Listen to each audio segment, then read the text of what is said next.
MakingStarWars.net.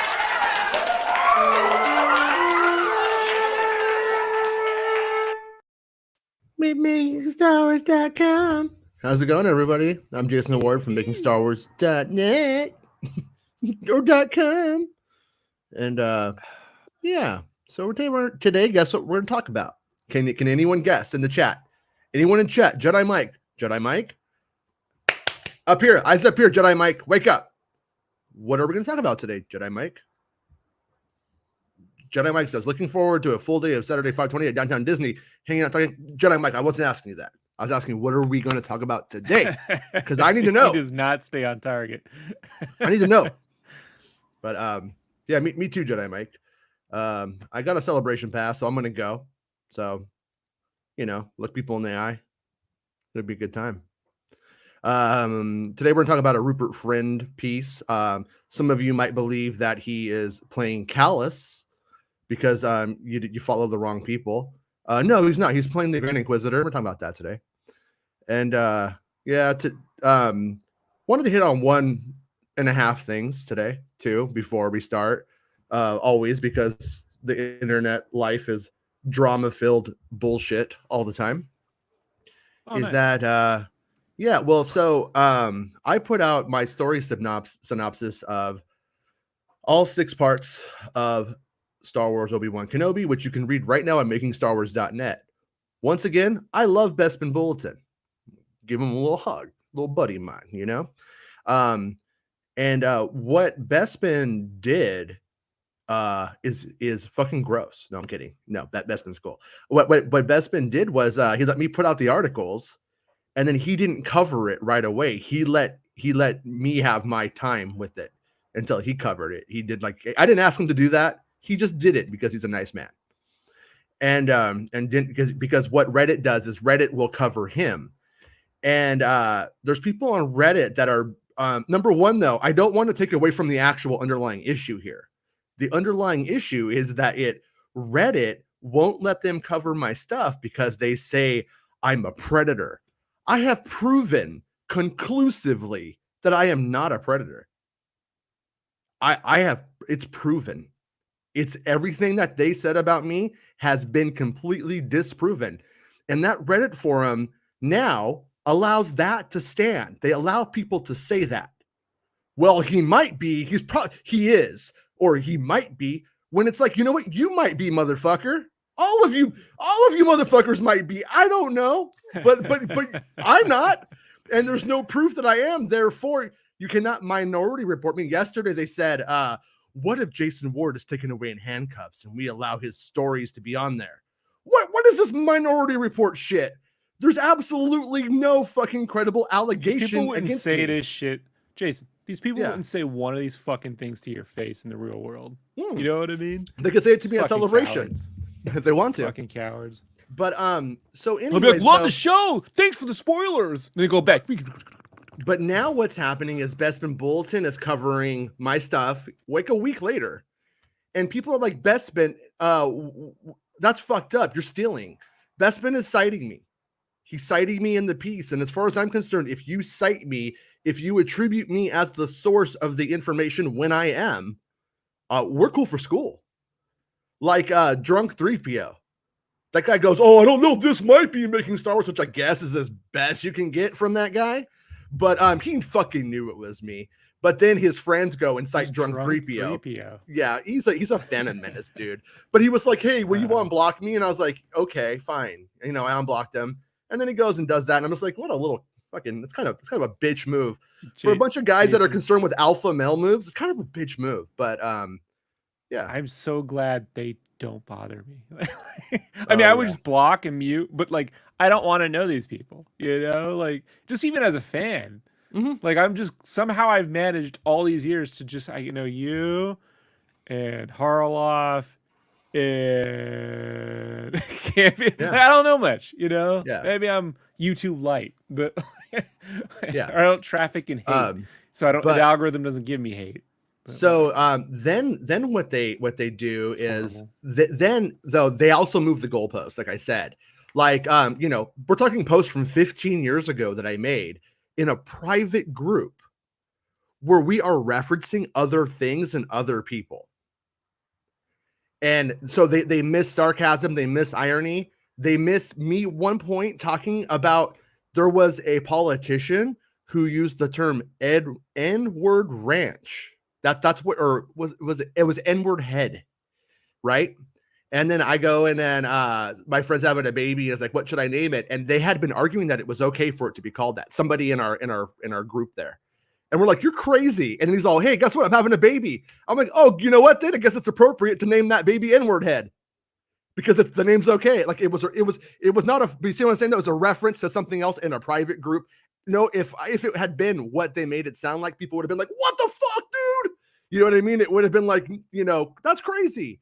And so anyways, though, they make it so they're pinning this picture over at Star Wars Leaks, like, oh, well, what if he's a criminal? What if he's this?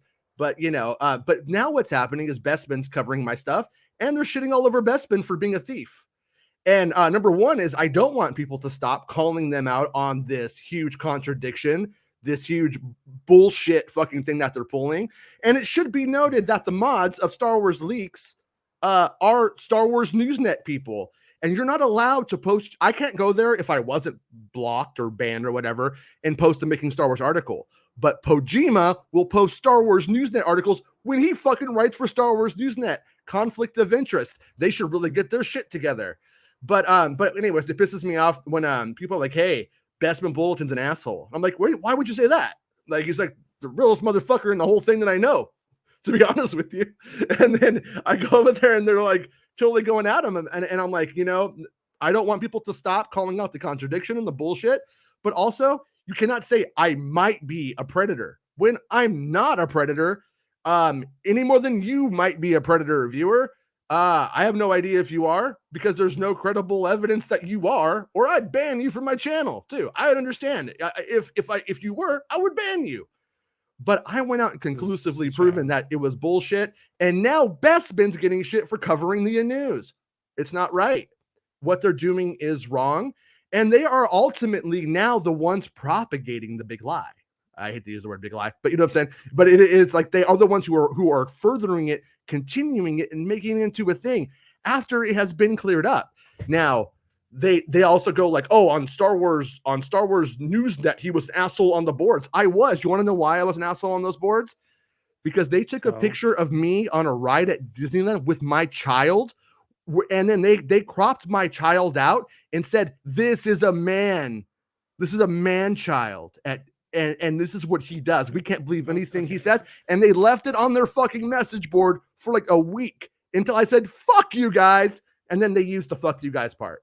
And this is what Star Wars Newsnet does. I'm just trying to figure out since when do you, like, I'm not an asshole, but on the internet, you are. But I love you. That's why I love you. You can be. Like anyone can be. Like, who cares? I'm an asshole. I agree. Matter of fact, it seems to be like the more presidential you get, the more of an asshole you get to be on the internet. Vote for me. No, but anyways, but Star Wars Newsnet has a thing where what they do is they fucking like, we'll take a Bespin Bulletin story, and they'll call it bullshit, and then when he talks to each person, they pass him along and then gaslight. This is what they do. If they ever want to talk about it, ever want to stop doing it, fine. And also, those motherfuckers at Star Wars Newsnet, I gave them the pictures that they made me sound like a fucking creep over. And I wrote the same message on their copy, silence. They didn't say a fucking thing when all of that came out.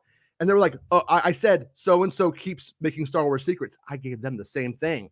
All I did was change the fucking name. And silence. So it's just like, man, fuck these people. Fuck them all. You know what I mean? They're shit. I look forward to seeing everybody at Celebration because I'm going to look you right in your fucking eye. I mean, honestly, it's worth it. I won't be there. No, don't go. Jason will just be like, your background suck, Rob. Well, yeah. Just vent, brother. So that's my morning. Needs a date event. Yeah. I mean, ridiculous, dude. It makes me livid when the people who are actually bringing things to the community to talk about that are giving a reason to be Star Wars shows every day are the ones who are attacked. It makes zero fucking sense. Why don't you go attack the motherfucker if you want to attack anybody? Don't attack anybody. But if you have to go be an asshole on the internet to the person who told you fucking Rupert Friend was callous, why don't you go talk to that motherfucker and leave us alone? How about that? How about you ban the people that are consistently incorrect in their information and or just straight up lying, or just straight up lying? Yeah, like, and fucking cut it out. Like last week, you know, you were getting some feedback from newer people listening to the show who were like, you know, don't you feel bad releasing spoilers? And I'm like, no, man. Like, how about the people who just make shit up every day? Like, at least you get to frame it in a way to where you have realistic expectations. I gotta be honest, like, overhyping something doesn't allow you to ever enjoy or not enjoy what's actually on the screen. Because you're like, I got a lot of friends who are like, well, Doctor Strange 2 didn't live up to all my cameo dreams. And I'm like, that wasn't, when did they advertise the film that fucking way? You know what I mean? Like, cameo, when did any real spoilers? What they say.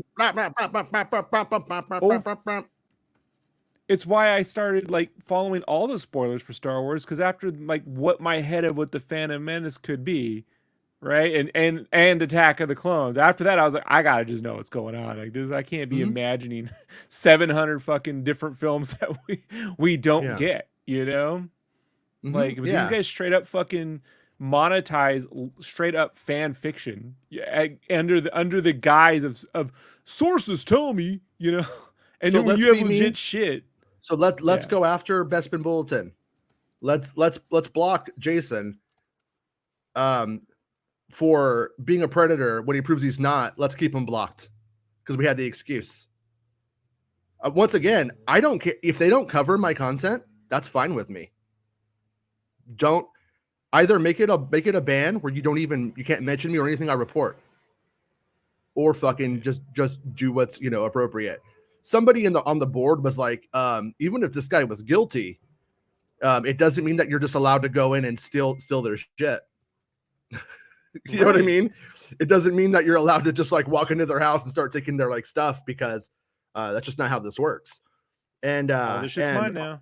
But once again, I conclusively proved that I was a victim in a hit job. I just honestly, was. Jason, they're fucking I'm an lucky asshole. You didn't sue them off the face of the planet. Like, seriously. Well, let's just. They should really be quite fucking thankful. One person's about to have their earnings garnished for a very long time, and I'm only getting started. And if the people at Star Wars Leaks continue to actually like loosely propagate this thing, I have messages from them saying that this is about hurting my livelihood. That's what you need to prove defamation in the United States. Yeah. It's really hard, but that's what you need, and I do have it. They have actually said it. So if they want to turn it into a thing, we can. I'll be in the courtroom like in the Ito trial, right? The OJ trial, the Ito trial, because Judge Ito is a fucking moron. But some of our viewers were born in '95. Okay, they don't know what that is. The OJ trial. Yeah. By the way, speaking of the OJ trial, my crazy nerd uncle him and his family are there watching, and he got his kid to write Judge Ito, and they got in on the OJ trial. It's. I wonder what Ito's up to these days. But it's probably a January 6th. Oh, allegedly. Shit. Allegedly. No. Okay. Yeah. Oh yeah, and that's the other thing. Bespin Bulletin. His kid. That I will call him out on this though. He's all the alleged plot leak. Alleged motherfucker. Come on, sit down and edit that shit. There ain't nothing alleged about what I said. Alleged. Yeah, come on. The fuck. All right. So the key to hunting Jedi is patience. Jedi cannot help what they are. Their compassion leaves a trail. The Jedi code is like an itch. They cannot help it. And with those ominous words, the first Obi-Wan Kenobi trailer, we were introduced to the live-action incarnation of the fearsome Grand Inquisitor. What? I thought that was Callus. Originally seen on the animated Star Wars Rebels, the Force-sensitive dark side Jedi Hunter is now making the leap to live action on Disney Plus's Obi-Wan Kenobi, premiering May 27th. May 27th? That's just around the corner. And we were granted with an exclusive I would say you were granted an exclusive audience with the man playing him, Rupert Friend. I'm gonna assume that Rupert's a friendly guy. In his first sit down, do you think he goes like, it's not friend, it's friend? Do you think he does any of that bullshit? I don't know. I wonder if he got Edgar Friendly whenever Demolition Man came out when he was younger. How about we call him Rupert Right Ball Friend? I think Rupert Right Ball Friend is a ball. In his late ball. In his first sit down interview, whoa, don't sit down on those balls, Rupert. In his first sit down interview discussing the role, Friend explains how the Grand Inquisitor's backstory makes him a worthy adversary for Jedi in hiding. The actor also goes into the character's relationship with other dark side figures. It's open, it's poly, including how he might stack up in the battle against Darth Vader. See, right here, we are getting into some real, who would win in a fight? Cyclops or Aquaman, kind of shit. So let's not take this stuff too seriously. That's where I'm coming at this one right now. It's got to wear goggles underwater so Cyclops loses. And if this might be the start of his Star Wars journey, oh my God, remember the start of my Star Wars journey. I was still a girl, but almost a woman. Do you think if you could go back to 1983 or 4 and tell your younger self that Star Wars fandom would lead you to today's path, like with all this bullshit, you know what I mean? You would have been like, I'll find a new hobby. You think you would have I would have. I would have continued on to get my PhD. Entertainment Weekly, how big a Star Wars guy were you when you signed on for this? And then old Right Ball says, I mean, I don't know anyone that doesn't love Star Wars, to be honest. It's just the most richly textured, layered world that has possibly ever been created for us to enjoy. So the idea of getting to be a part of that world is just a complete boyhood dream come true. Did you know you were going to become a giant? But whatever. Yeah, I'm becoming a giant testicle. I mean, I'm going to ask you a lot of technical questions about your character in a minute. Can we see the veins in your balls? But just before we get to all of that, did you ever just geek out being on a Star Wars set? Oh my God, all the time. I mean, the first time somebody handed me a lightsaber, I nearly fainted. You're just like... Someone handed me a lightsaber, I fainted. Oh, I got the vapors. Okay, so you're just like, this is my lightsaber, and we've never had this lightsaber in the Star Wars universe before. And I was getting to play this guy that's never been in live action Star Wars. So there was a lot of firsts for me. And then standing next to Obi-Wan Kenobi himself is pretty amazing. It was a pinch me moment. It really was. Let's start the broad. That's because I was behind him pinching. Oh, shit. Filoni, get out of here. You little motivator. You know me. Filoni. I always know Filoni's coming up to pitch my little butt when I see the little shadow of his hat right in front of me. I'm like, uh-oh. Also, 3 more weeks of winter. Oh no. When it's coming. Let's start broad and then dive in a little more specific. But what can you tell us about the Grand Inquisitor, especially for people that maybe aren't familiar with this history from the animated series? And once again, this is from Entertainment Weekly. Check it out yourself without our stupid commentary. Okay, so basically the Grand Inquisitor is the chief of the Inquisitors, and he reports directly to Darth Vader. He's a pretty powerful member of the dark side, and some people who aren't familiar with Star Wars may or may not know this, but he used to be a Jedi. He used to fight for the forces of good as a temple guard, and he also is one of the people who train Jedi in fighting styles. So he knows all the things that they know about fighting, and that makes him a pretty fearsome opponent. So that's all Star Wars. To cut all them kids down. Right on it. It was his idea. Did you go back and watch any of the Star Wars Rebels to sort of see your character in animated form, or did you just kind of want to take it fresh with the live action? He says, I really wanted to honor the character as I saw him, so I almost deliberately did not see the animated interpretation. Myself and director Deb Chow, did he really call her Deb Chow? Deb Chow? And writer, she's like, I fucking hate that. Yeah, it should have been, and D Filoni, and all those guys really wanted to do something fresh that honored and what was faithful to the spirit of the character without doing a kind of impression of anybody else's interpretation. So right there, for what it's worth, whatever it happens to be, it's clearly Dave Filoni and Deb Chow, if you know, Chow time, saying don't watch it. So they clearly wanted to change it up a little bit. I will say too, I wouldn't worry too much about it because this is a few years before Rebels. So if there's anything about the characters, you know, that you think is lacking or different, they can literally fix that for you in a comic book if you're that level of fan. Anyways, in his Jedi background, something he's really going to talk openly about using in his Jedi background, something he's going to talk openly is, sorry, I can't read without my glasses. I keep forgetting to bring him on the show. So basically, they're talking about a Jedi background. All will be revealed in a couple of weeks, but I can say it really helped me have a backstory, my backstory, this sense of awesome power, and acknowledge where he's effectively hunting the folks he once was. So he has all this insider information on them and on the way that they might fight or evade capture. And that just brought an enormous kind of feeling of power beneath the performance.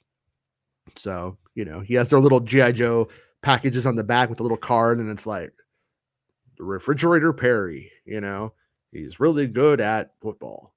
So obviously he's the master of the Force, but to me, it's that economy of power that demonstrates a truly powerful figure. That was originally going to be OJ. So, you know, just to keep the OJ theme going on today. But, all right. As in, he's not running around like a headless chicken chasing after people left, right, and center. There are plenty of lower minions who can do that. See, this is right here is where I think there are plenty of lower minions who can do that. Like that perspective of the Empire is something that's continually overlooked. Like people keep expecting, why is Reva in this story? Why isn't Darth Vader just doing it all? And it's like, because you know what? Darth Vader doesn't do his own filing. You know, he doesn't do it. Anyways, he's the one who's trusting the Force, trusting his gut, and he honestly, like a kind of expert rat catcher, just really feels he could sniff out any Jedi hiding anywhere, anytime. So if I were a Jedi and I were being hunted by this guy, I'd be pretty afraid. And pretty nice picture here. He's like Hans Landa, right, from Inglourious Basterds. Kinda. Man, I don't know if it's our service. Your mic is crackling just a little bit. Just so you know. And what's going on here? Okay, wait. I just saw. Yeah, it might be the service. Whoa. Hey, dude. Sometimes thanks, man. Crackle for me too. So, Mr. Shane, I really, really, really appreciate it, man. You are always so nice beyond the Call of Duty, and I'm obviously grateful for the super chat, but also grateful just having a friend like you in here, man. It really does mean a lot. I really, really do thank you. He says, I appreciate what you do and how real and honest you keep it. Keep doing what you're doing and bring on the Reva show. Laugh out loud. We will, man. Thank you. Once again, really, thank you so much. And Jedi Mike's still not paying attention in class. Just so you know. All right. Just want to put it back up there so I don't miss any of your chats. So let's talk about the lightsaber. Here we go, guys. It's phenomenal. It's double-ended. And as you've seen in some of the early release artwork, so you can use it with one or both of the ends. He could turn it into a whirling blade. He can fly with it. It's pretty kick-ass. So, Rob, your opinion here. Does that mean it's going to fly with it? Or is this just him looking at the backstory? It's very confusing in this one. This one's hard because he's literally going, I didn't watch the show. Then he's like, guess what? I can fly with it. It's a helicopter. I'm Mary Poppins, bitch. Mm-hmm. Look, I seen them do some cool shit like that in Star Wars Ronin. So It just comes down to the choreography, you know? Mm-hmm. Execution's everything. Yeah. So it could look cool. It could look fucking stupid. Like sometimes I'll be honest, like Tinder. I'm like, oh, you don't know what I can bring. Just wait, watch. And then I show up and then I'm helicopter lightsabers. So I will agree. Execution's key. Yeah. It's true. I have not heard that he flies in it. no one brought that up to me. When I talked about the fact that they do fly, no one said, "Oh yeah." So once again, I am not saying he doesn't fly. I'm not saying he doesn't fly, but I am saying I don't know that he does, and no one ever said he does, and no one ever said they do, and I do not expect them to. Let's hope they don't. Although I will say, like, yeah, in the right way, like a dude like using the force and the saber thing is kind of done. You can kind of see how it's like sort of a balancing thing to make this like power kind of, let someone ascend. I could see it being being cool if done right. But when it was done in Star Wars Rebels, it was downtown to cringe town for me. I was like, no, please no. But yeah, so he said this pretty kick ass. What's lightsaber training like? Lightsaber training is amazing. I mean, the stunt guys on Star Wars are the best in the world. So every time you show up to play, as I call it, it's like playing in the best sandbox or best adventure sandcastle in the world. Because I think that everyone understands that people that fight with these techniques, people that have studied the way of the Jedi, there's a smooth, silent, deadly efficiency to everything. It's not two guys brawling in a bar. These are master swordsmen, masters of pretty much all the martial arts you could imagine rolled into one. So there's almost a balletic quality about it, and I find it very, very beautiful. So I want to talk about the look of the Grand Inquisitor. It's clearly striking. Let me look down. Yeah, mine are pretty striking too, I'd say. The same. In this light, look pretty. I'm pantless right now, in case anybody's wondering. What was the makeup process like? Is that a combination of makeup and prosthetics? What's going on there? And how long did that is all? No, this is just how I look. Okay, so it was 4 hours a day, and I work with the most incredible team of prosthetic artists, as well as makeup artists, as well as prosthetic makeup artists. So I had most mornings like 6 hands on me from 3 in the morning until 7 when the rest of the gang arrived. And it was just such a thrill to see this extraordinary creation come to life before my eyes each morning from within my own head, if that makes sense. I get what you're saying, buddy. Hey, remember the cartoon The Head on MTV? That's every time I think about it, every time they bring up his enormous head. Yeah. That's The Head. So he says the cape was extraordinary. The armor together weighed about 45 pounds. So having that kind of just sitting on you again, it's the feeling of immense potential that ripples underneath. The cape itself is weighted with chains, basically, so it moves in a badass way. There you go. They're weighting it with chains, no CGI. And yeah, you feel pretty incredible with all that stuff on. Doesn't mean Darth Vader, but we were like yesterday, we were having a conversation about would the capes be CGI or not. And well, at least with him right now, it's a chain cape. So when you're wearing 45-pound suit and you got a heavy cape and you got all this makeup and prosthetics on and people are running around over to you with fans to cool you off between takes, actually, yes, there are amazing neck fans that they have invented. But there was nowhere to really blow me because I guess my mouth and my nose were my own. So they could keep those cool. Yeah, come on, man. We're like 14 here inside our brains, It's a family show, Jason. It's a family show. Oh, really? Shit. All right, guys. You guys need to get back in these jean shorts I'm wearing. I'm wearing really, really tight jean shorts. And they hang out the side sometimes. No. Anyways, it was interesting because I say deliberately I didn't want to sort of use anybody else's interpretation of the character. So it's really something that I felt instinctively when I read the script. And one of the lines that Joby Harold, the writer, had written was the Grand Inquisitor speaks. He's a being who enjoys the sound of his own voice.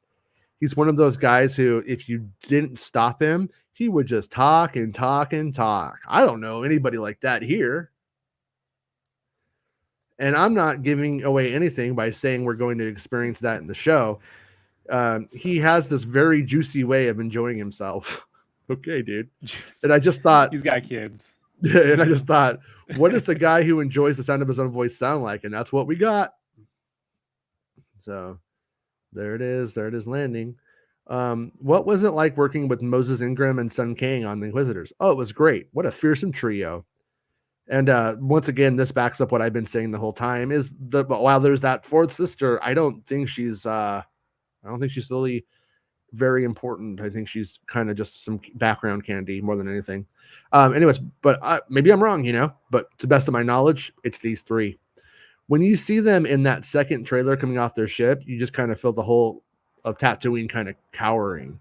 But I also loved how the three Inquisitors are so distinct. Their weapons are different from each other. Sung has this incredible kind of helmet thing. And then Moses brought such an original take to her character. So we're happy. Oh, her original take is being the main character. God. Once again, we are being facetious in case you are dumb. What is the Grand Inquisitor's relationship like with Darth Vader in terms of he's sort of the Grand Inquisitor and leading these Inquisitors? But the way they ask the informal way of asking the questions without my glasses is very hard for me today. So what's the relationship like? Well, obviously, with the rule of two in the HR chart, you've got the Emperor first, then you've got Vader. I'd say the Grand Inquisitor is right there. I wouldn't even say below. In his mind, he's on par with Vader. He's not. Obviously, Vader would probably kill him, but I think it would be quite an interesting fight because you've got this idea of a fearsome guy, this Grand Inquisitor who, yes, reports to Vader. And I do think he respects the hierarchy and the order of command. But I think if there was ever a slip up, he would be waiting in the wings. Yeah, it makes sense. We know the Grand Inquisitor is out there up until the time of Star Wars Rebels, which he pretty much dies like in the first season. So has there been any talk about your potentially showing up elsewhere in the franchise beyond the series at some point? Is that something that's been discussed or you thought about? Well, it's a really good point because one of the things I'm loving about seeing the Star Wars universe unfold and expands is that crossover thing. It's seeing characters who are in a limited world are crossing over into a movie or back into a game even. And I think that the characters are so thoroughly created and so exciting to watch that the world lends itself to that sort of crossover. Yeah, I think so too. He's like, I wish he'd just shut up. Yeah. Pretty much. We didn't approve of this interview. So I would be completely open to it. I love playing that part and would love to see what happens if we were to interact, or if you read this kind of timeline, there are some really fascinating things where he is turned into a hologram and he decides to jump into his own death because he says that there's some things that are worse than death, referencing Vader's punishment. See, right there, Spoilers. That's what's funny. Yeah, that happens in Rebels. And but right there shows it's weird. He does obviously come to the conclusion he's not above Vader because suffering Vader's punishment doesn't seem worth it. Reba. And obviously our period doesn't cover that. So if they decided to explore that, I would think that would be pretty thrilling. So there we go. There we have it. That was it. So what do you guys think? Are you guys expecting helicopter lightsabers from this? Or do you think not? I personally still, like I said, I think not, just to be clear. That's not a promise though. We're all in this one together. Okay. We're all holding hands. Just I hope it's going to be all right. I hope it's going to be okay. We're going to make it. We're going to make it together. That's my take anyways. Rick Jones says, talking about Book of Boba Fett 2. Uh-oh. Who's talking about Book of Boba Fett 2? Hey, Mike, how's it going, dude? How are you? Hey, look, Mike has a little doggy looking over his shoulder. The dog is like, I got questions too. Keeman says, Rupert, friend, in an interview with EW, just said that Grand Inquisitor can fly with this. No shit, dude. I'm just kidding. He said this like a half hour ago. Can fly with his lightsaber. Lord, please tell me we won't see have Inquisicopters. I like Inquisicopter. Is that a thing? Is that a word people are using? Or did you make that up? That should have been on Mask. The cartoon Mask. My favorite was that green motorcycle that turned into a helicopter. Like that was my favorite until Airwolf came out. I like how I like to unmask how the R2D2 clone turned into like a little scooter that the kid could ride. Did he like jump on it and like hold onto the sides of it and like kind of just like zip and zoom around? Moped. Yeah. That's kind of that they should steal that back. Rupert Roundhead Friend. Yep. Oh, and thanks for being a channel member, Joel. And thanks to everybody who's a channel member. I super appreciate it. General Kenobi, I can't wait to see Leia. I'm also curious to see how much is the Grand Inquisitor involved in the story, and does he have a lightsaber duel? The day is upon us. So yeah, best of my knowledge, there's like these like moments where like they like clash, but and then in the 5th episode, when they get to Jabim, that's where I think we're going to see. It sounds like we see Inquisitors versus Force sensitives. I would not call them Jedi. They're not. They're Force sensitives, you know. And so it is what it is. Thomas Shane became a new member. Thank you, Thomas. Oh, Thomas is. I didn't really care for so his nice. Punisher movie, but nice guy. Was that the original one? No, the original one's Dolph Lundgren. That's right. Yeah, I rent that one. Didn't come out in the movie theater. It was straight to video. It's one of the first straight to video movies I think I ever saw. I was like, "What? You can do that?" and then the Captain America one, but I didn't rent the Captain America one. I think because of Punisher. I think plastic ears. Is that what he had? Oh, like the wings. Funny thing about that. So that's J.D. Salinger's fucking like grandkid or whatever, or nephew or some shit that plays Captain America. Because oh, Matt really? Salinger. He's like America's full of phonies. I'm not gonna fight you, phonies. And his mother in the film is the mom from Christmas Story. She's almost kind of his age. So I just look at it like, oh, Ralphie grew up to be Captain America. Like they live in this similar house. Like they have a very similar vibe going on there. So. Yeah. But yeah. But anyways, so what happens in those moments? Like, see, it's really hard to explain this to like some people, and I'm just gonna, without saying too much, but when people are doing lightsaber fighting all day, and then you like ask a crew like what happens, like you just kind of get like, you know what I mean? It's a watch that. Yeah, well, I mean, watch that for 8 hours, and then like try to like it's not necessarily the most story-driven, bite-sized thing to say to somebody, So, Young Boomer says, "Chaotic good, Darth Vader chaotic bad."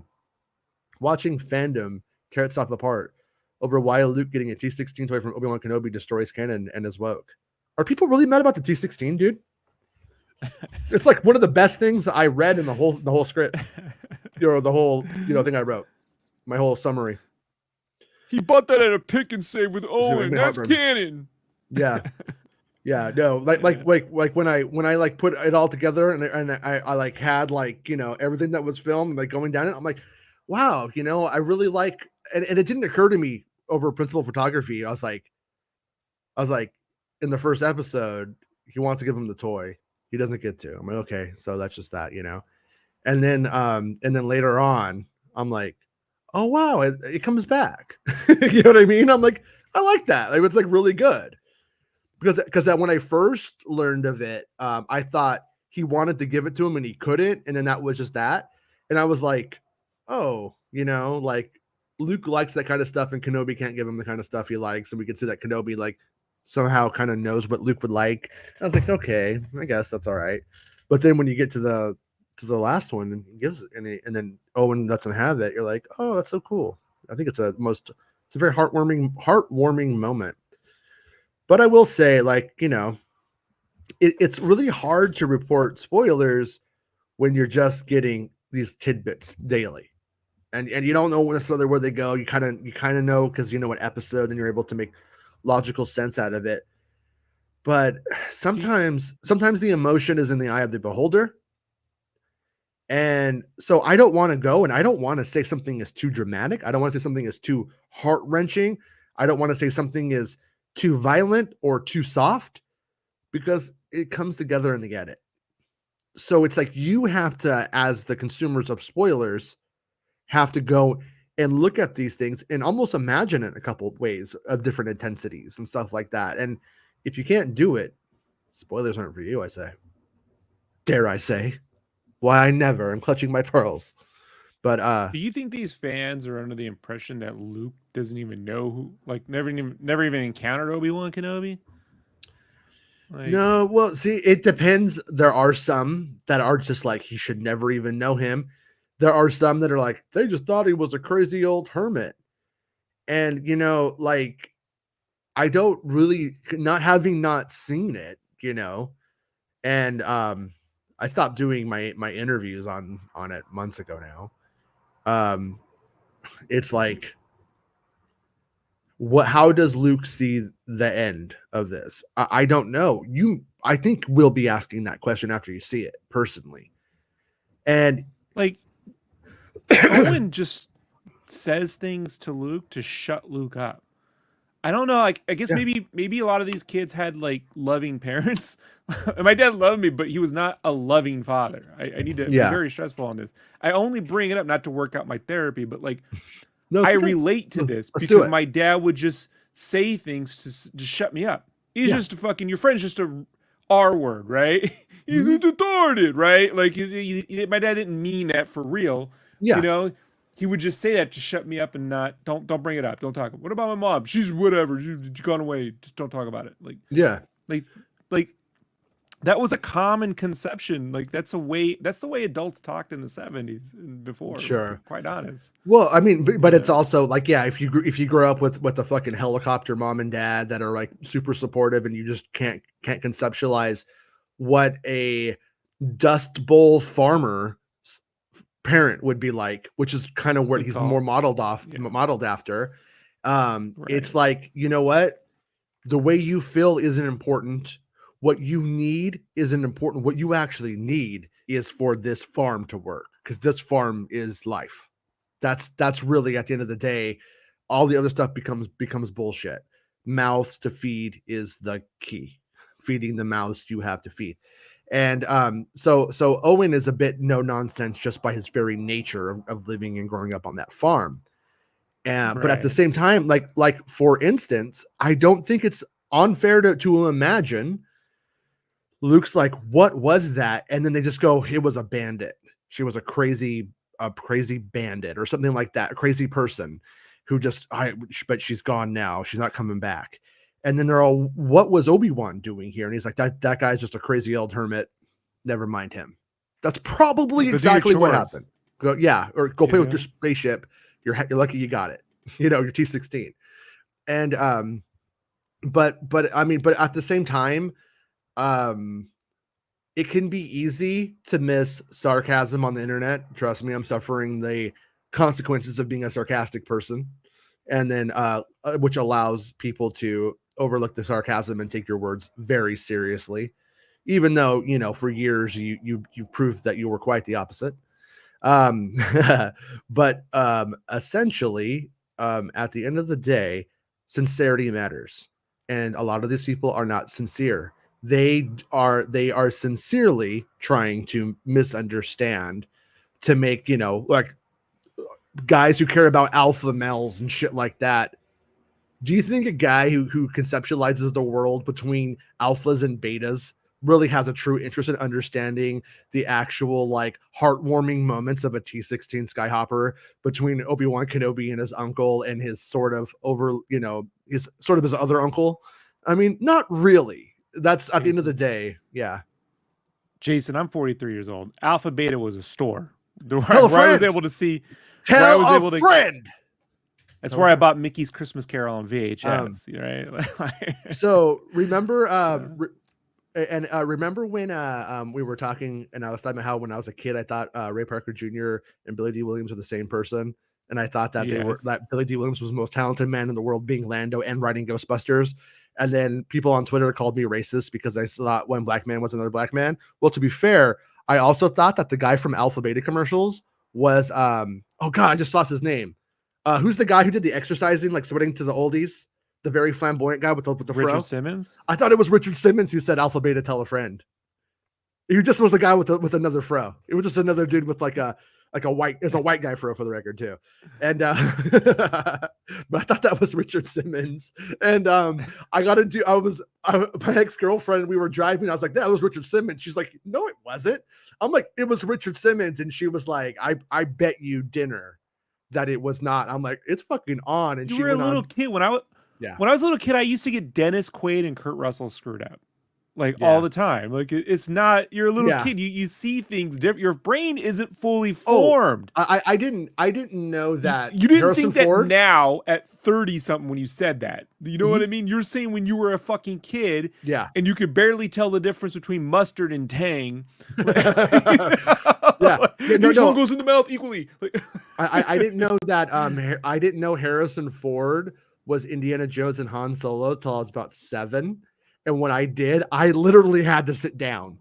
I was like, this motherfucker is amazing. Like it was like a moment where I was like, I was like, whoa, are you fucking I kidding I didn't realize actors play different characters. So I saw Christopher Reeve in some movie that was about time travel, and like he dies, and I'm like, turn into Superman. Was it like Somewhere in Time, or what was that movie something called? like that? Something yeah. like yeah. And I was waiting for him to turn into Superman, just fucking fly away. Yeah. What happened? But I knew Richard Pryor wasn't everything because I just knew Richard Pryor was amazing. The young boomer says that's what I'm looking forward to. Mwahaha. All the Inquisitors can fly, says Rick Jones. Your mom can fly. DeSalas says people on Reddit actually want you to be unbanned. I am glad. Please keep it up. Please keep up seeing through the bullshit. And I would even call out Reddit on this. If you're going to go and you're going to do a big list of things against me, how about you go put both of the videos where I do clarify some of those things, where I state my case. How about you fucking do that? Because instead you're making a one-sided attack. And if you guys are just these, you guys have no dog in the fight. You just do what you have to do. That seems fair to me. So how about putting my 2 videos, which are not monetized, so you are not monetizing me. I didn't monetize either of those videos because I didn't want to earn a fucking dollar off of it. You know what I mean? I don't want to be putting a fucking Snickers in my fat face going, oh, well, thanks. You know, I didn't know. So those videos, both of those videos are not monetized. And how about you go put those in there, Reddit, Star Wars Leaks. If you want to just, if you're just this impartial thing, or, oh, we're just not going to be involved. Well, you are involved. In fact, you're the number one propagators of it at this point. And so that seems fair to me. I don't know if that's too much to ask. I don't think so, though. I think if you're just going to continually defame somebody who, by the way, your subreddit literally is fucking thriving, has been thriving upon, but you're mostly dead without me. So whatever you want to do. By the way, I do have one moderator there who messages me and says, I think this is all fucked up.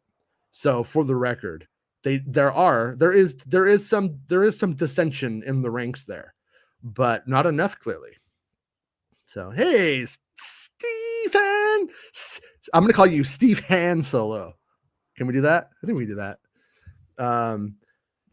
Mr. Tibor, how's it going, dude? Always good to see you, man. I'm looking forward to seeing Hayden and Vader again doing some cool stuff. Young Leia and the lightsaber fights. Hopefully better than in the sequels. Chad Owen, Qui-Gon, and Obi-Wan's interactions with them. Yeah, me too. I'm looking forward. I mean, I was happy. Oh, by the way, today is Revenge of the Sith and Phantom Menace's birthday. Happy birthday, Revenge of the Sith. Happy birthday, Phantom Menace. Revenge of the Sith is my favorite Star Wars movie, honestly. Yeah, I'm going to go. This isn't a troll. This isn't a hot take. I'm just being honest. My favorite Star Wars movie is Revenge of the Sith. That's Return of the Jedi. Then it's The Last Jedi. After that, we get a little bit into other places. Is Empire the best made Star Wars movie of all time? Clearly it is. But you know what? Some of the best made people aren't my favorite people. Just saying. It just there's nothing to do with it. Yeah, I'm more excited about the Phantom Menace. It just, yeah. It's weird how it turned out to be my favorite of those 3 movies. It's weird. I don't think it's a great film, but it is the best. My take was always Revenge of the Sith was the best. And so my take was always, if you don't like the first one or the second one, well, it just keeps getting better, doesn't it? That was my take. But I also a lot of people feel that way. I think I think as time moves on with those films, we get more, they become more out of time. They feel they've always been weird, but the more out of time they feel, like out of place necessarily, in a way, I think the more special they kind of become. And they're not like, people aren't going like, well, The Hobbit did, or Lord of the Rings did this. I wanted to cry my eyes out and stuff like that. And it's like, honestly, I never really wanted to cry my eyes out in a Star Wars movie. Santa again, haven't you? Santa loves Lord of the Rings. I cried. Oh, that's Samwise. Yeah. But also where I was going with this, back to Tibor's comment, is that Revenge of the Sith still didn't do everything. It didn't do all that it could. George Lucas left ambiguity, things he wasn't interested in actually getting into. At the end of the day, that's really what it was. And I feel like this Kenobi series does it. And I am happy just to have those little check boxes. And in a weird way, I'm happy to have, I think it alleviates a little bit of responsibility off of Revenge of the Sith and allows probably me to even like it even more personally, but at the same time, we'll have to see how the series goes. I mean, for all I know, I am not somebody who believes that like this series could make A New Hope worse. A New Hope's untouchable. I'm sorry, it just is. All of this shit, we could get 3,000 years away from now, and A New Hope's going to be the thing that's on the classic shelf, on the old timey classic shelf, and none of the rest of it will be. It's going to be what survives everything. I think it's literally the fucking Highlander of this. The only way to do it would be to cut off its head, and the only way to cut off its head is to like destroy the original prince and not have a complete finished film or something. Oh, that was that was my plan. It was this plan. Kurtz kept hiding the fucking reels from me, but I was like, no, I want to get it. They say like the original prince like don't exist, like there isn't one now and stuff like that. The truth of the matter is, from my understanding, is like the very original 77 cut of the movie, which I'm not even saying is, I don't even believe it. I personally don't even feel it's superior, to be honest with you. It has less things that might offend some, but I don't think it's actually superior. But in that version, there are scenes that were never cleaned up, that were like never fully restored and stuff like that. So when they say that, I think that's what they actually mean.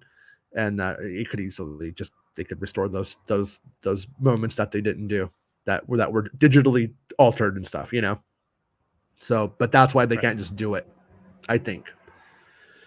Star Wars Meg says they're internet hogs.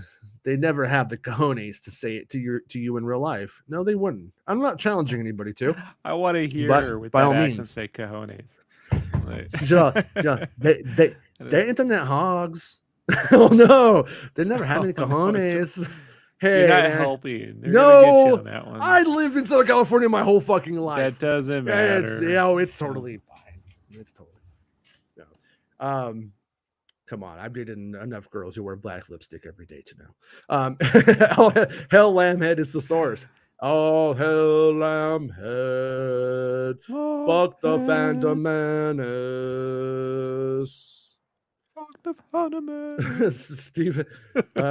Steve Han Solo says, but people should know by now, if they watch your live streams or videos or your sides as source, that you are known for leaking spoilers. So what do they expect? Yeah, oh yeah, that right there.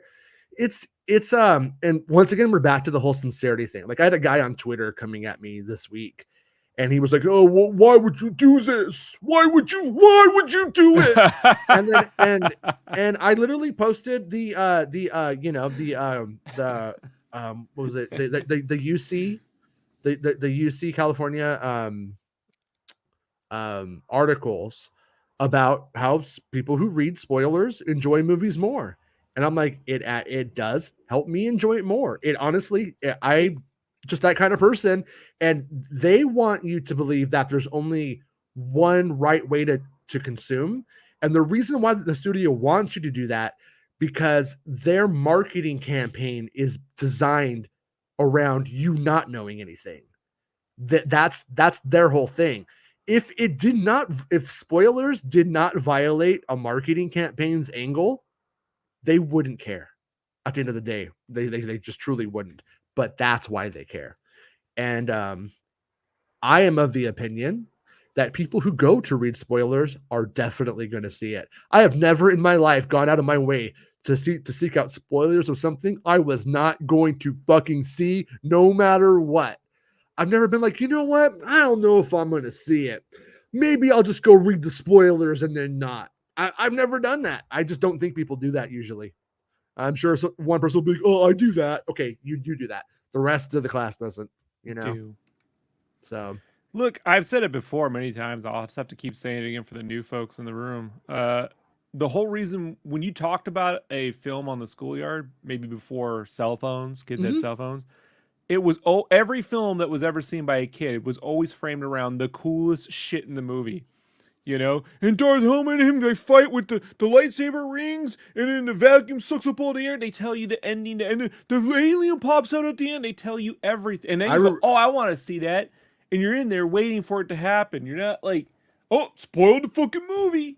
I went to school and I was like, Jennifer Connelly in a Target, and she rides a horse, like one of those horse Opportunity things. knocks. And I was like, trust me, see the movie. Just trust me. I know a lot of kids who would have been very happy to know. I mean, Optimus Prime died, so they didn't find out when they got to Transformers the movie and fucking cried their eyes out. Yeah. No. That made me want to go see Transformers. When I found out that he died, I was like, shit, I have to see that. You know what I mean? That's what made me want to go. But spoilers, I never got to see it in the theater. My dad wouldn't see a cartoon. As the Truth says, another great episode of the Making Reva show is here. Or is it Making Reva? Uh-oh. Trouble in Paradise. Rick Jones says, Drunk 3PO is making America great again. I guess. I mean, it like once again, though, it's sort of weird how it kind of like lines up well with the Reddit thing. It's like, don't like me? Okay, I don't know why you don't like me. I don't really care, but you know, whatever. Sounds like you got your fucking problems. Go live with them. But I mean, at least, you know, like truly give me the credit for the work that I do. I mean, it's not too hard. For people, I'm not even picking on Junk 3P on this instance necessarily, but it's like for people who go around to pretend that they have the moral high ground in anything, how is not crediting a source somehow still holding moral high ground? In fact, if anything, it is actually a testament to the fact that you'll do anything to make yourself look good and win. So Luke Miller says, the latest Rupert Friend article is awesome. You should read it. No, Luke, I won't. I refuse. It's Miller time. You should read it in this voice. Uh-oh. Oh, a high-pitched Inquisitor. Oh, pancakes. My lightsaber goes spinny, and I just spin around, and I fall down, and Dave Filoni picks me back up, but I fall down again, and then I spin around some more. So, I like Chumbawamba. Yeah. Message boards were a different breed back in the early mid 2000s. Something these closet sip nerds will never understand. Also, very true. The internet changed. We changed. Did they not learn that from James Gunn? Yeah. Like when Twitter and everything started, it was everyone saying, I didn't because I'm paranoid, but it was everyone saying the craziest shit. Like they were on improv, like they were on The State. What's the craziest fucking Syphil and Ollie like joke I can fucking make to shock everyone? That's how you got noticed at the beginning of all this. Like what makes me the most mad though is like we would have like white supremacists run into the board and start just like posting all kinds of stuff, or people that would just show up from like another board that didn't like ours and would be like, you R words, you F words, and that kind of stuff like that. And then somebody says something, and then we would do a callback to that. And then like they'll use the callback as if that's what you're doing because they don't understand it. Right. And it's that's like, so it's real disingenuous, isn't it? It is. And I don't know if they know that or not, but if they, you know, it's all there on that fucking stupid board. And for the record, I don't have, and one thing I'm like, I'm not afraid of it because I just figure they're going to do whatever they're going to do, but I don't even have control of that account anymore. Somebody else has that account. Somebody's probably posting on it right now. And then tomorrow they'll be like, oh, Jason Ward says that they should build the wall or something like that. When in reality, it's like you almost have to be like feeling like Darth Sidious is real. Like I'm like, no, I don't like that. Really, I'm like, build the wall, motherfuckers, build the wall. You know what I mean? It's fucking silly. They're silly people. But yeah, but it's like, are you not going to watch the guys from what do you call it? What was that fucking Hangover? Hangover. Everything that they say in Hangover would get you canceled today. Every joke they make in that would get you canceled today. And so once again, though, I just don't think it's right to go and then to take things people said 15 years ago and then hold it against them. And if I could not make the jokes I made 15 years ago, would I today? No. Am I in current context? Am I sorry I made them, even regardless of the repercussions? Yeah. You know what? Because at the time, I didn't really think that it might, hurt somebody or make somebody nervous or feel. You know what I'm saying? And we were in a private environment for what it's worth. But at the end of the day, the irony is that if the people who went and exposed me and put it around actually introduced that into the world when it wasn't there, the weirdest twist, they're the ones who actually helped bring it and make it that. So it's people can make things worse, can't they? Hey, how's it going? Chell, I think you need to give me a guide on how to say your first name because I don't want to say it wrong. I always feel bad. But it says, hey, Jason, I know Star Wars can be fickle and sometimes it's hard to please everyone, always. But it's really wrong. But is it wrong that I'm totally done with the Skywalker saga? I don't want any more characters that we've been through. I don't know. I mean, do you feel like what we're getting now is the Skywalker saga? Excuse me. Is Kenobi the Skywalker saga in reality, not in terms of marketing, not in terms of a cute little branding thing, but because in a way, I think it seems to be leftovers that weren't handled properly in the prequels. There's plenty of things in the prequels that weren't handled properly. They just weren't. That's could you imagine trying to understand what the Clone Wars were if you never got that fucking cartoon? Yeah. Like seriously, like you would be like, no, it happened off screen. Like, yeah. Well, I mean, to be fair, I'm going to play devil's advocate here because I am somewhat okay with, like, in the opening, they show you what the Clone Wars starts, they show you how it ends, and if you just go, there's a bunch of war in between, I mean, it's not necessarily. I can't, Jason. It's not. No, I mean, because the story that they added to it, I appreciate. But the story is they're just at war. You know what I mean? But did I want to see the Clone Wars? You bet your ass I did. That's why I watched the series. And that's why I was happy with it. It's why you develop all this technology to make thousands of characters appear on screen to battle one another, and you don't do the fucking war. It's ridiculous. Well, okay. It's ridiculous. I'll roll that back. Lucas never did that. Lucas never developed technology to put thousands of characters. He talked about that was the idea all the time. You'll do lots of stormtroopers and you can duplicate them and all this stuff. You talk about that all the time. You're not. But see, you're not looking at it in this instance like the businessman that George Lucas is. Lucas is just celebrating the fact he doesn't have to make 45 stormtrooper costumes. That he only has to make it one time. I hear you, Jason. Yeah, I'm just saying. But that's not get it. I just don't agree with it. Yeah, but what I'm saying is that wasn't his intention. His intention wasn't to do one thing and he didn't do it. He did his intention.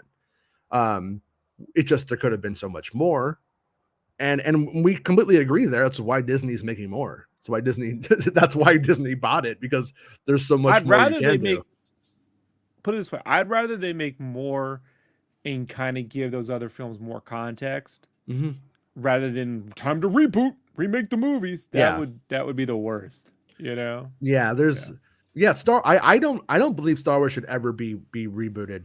I don't think it ever needs it. I think you just keep going with the world and the toys, and even like what even that's one thing about episode 7, largely a remake of A New Hope in a lot of ways. And I would rather have that than A New Hope just remade with, look, it's that guy from the Disney Channel, Luke Skywalker now, fuck that. Luke Miller Time says, I love my boys and I hate anyone who is a strong woman and gets in the way. Right? I mean, at the end of the day, those are just our alpha males, dude. You know what I mean? They say it's not going to be time for the chicks. You know what I mean? Like you and me, Luke. We're like, it's Miller time. Remember like a year or two ago Russia put out all those really strong dudes in sailor outfits to show how great their soldiers were, and then now they're just getting blown up every fucking day by farmers. Yeah. Like, people forget that strongman fucking shit doesn't Remember? mean jack crap. Remember when all of those guys were calling me a soy boy for 3 years, quoting Jordan Peterson, and now Jordan Peterson's the one who's fucking crying like he had fucking hormone transplants or something. Jordan Peterson's fucking okay, right? The guy who wishes he was Joseph Campbell. The guy who thinks he's like a macho Joseph Campbell is fucking crying like a fucking bitch constantly. And people forget he disappeared for like 2 years because he nearly killed himself on an all meat diet. No, it's because he was addicted to painkillers. He was addicted to painkillers. Yeah. Both. But he was eating all meat. Nearly. I'll tell you this: a real alpha male can handle his drugs. Joel Williams and eat a cucumber.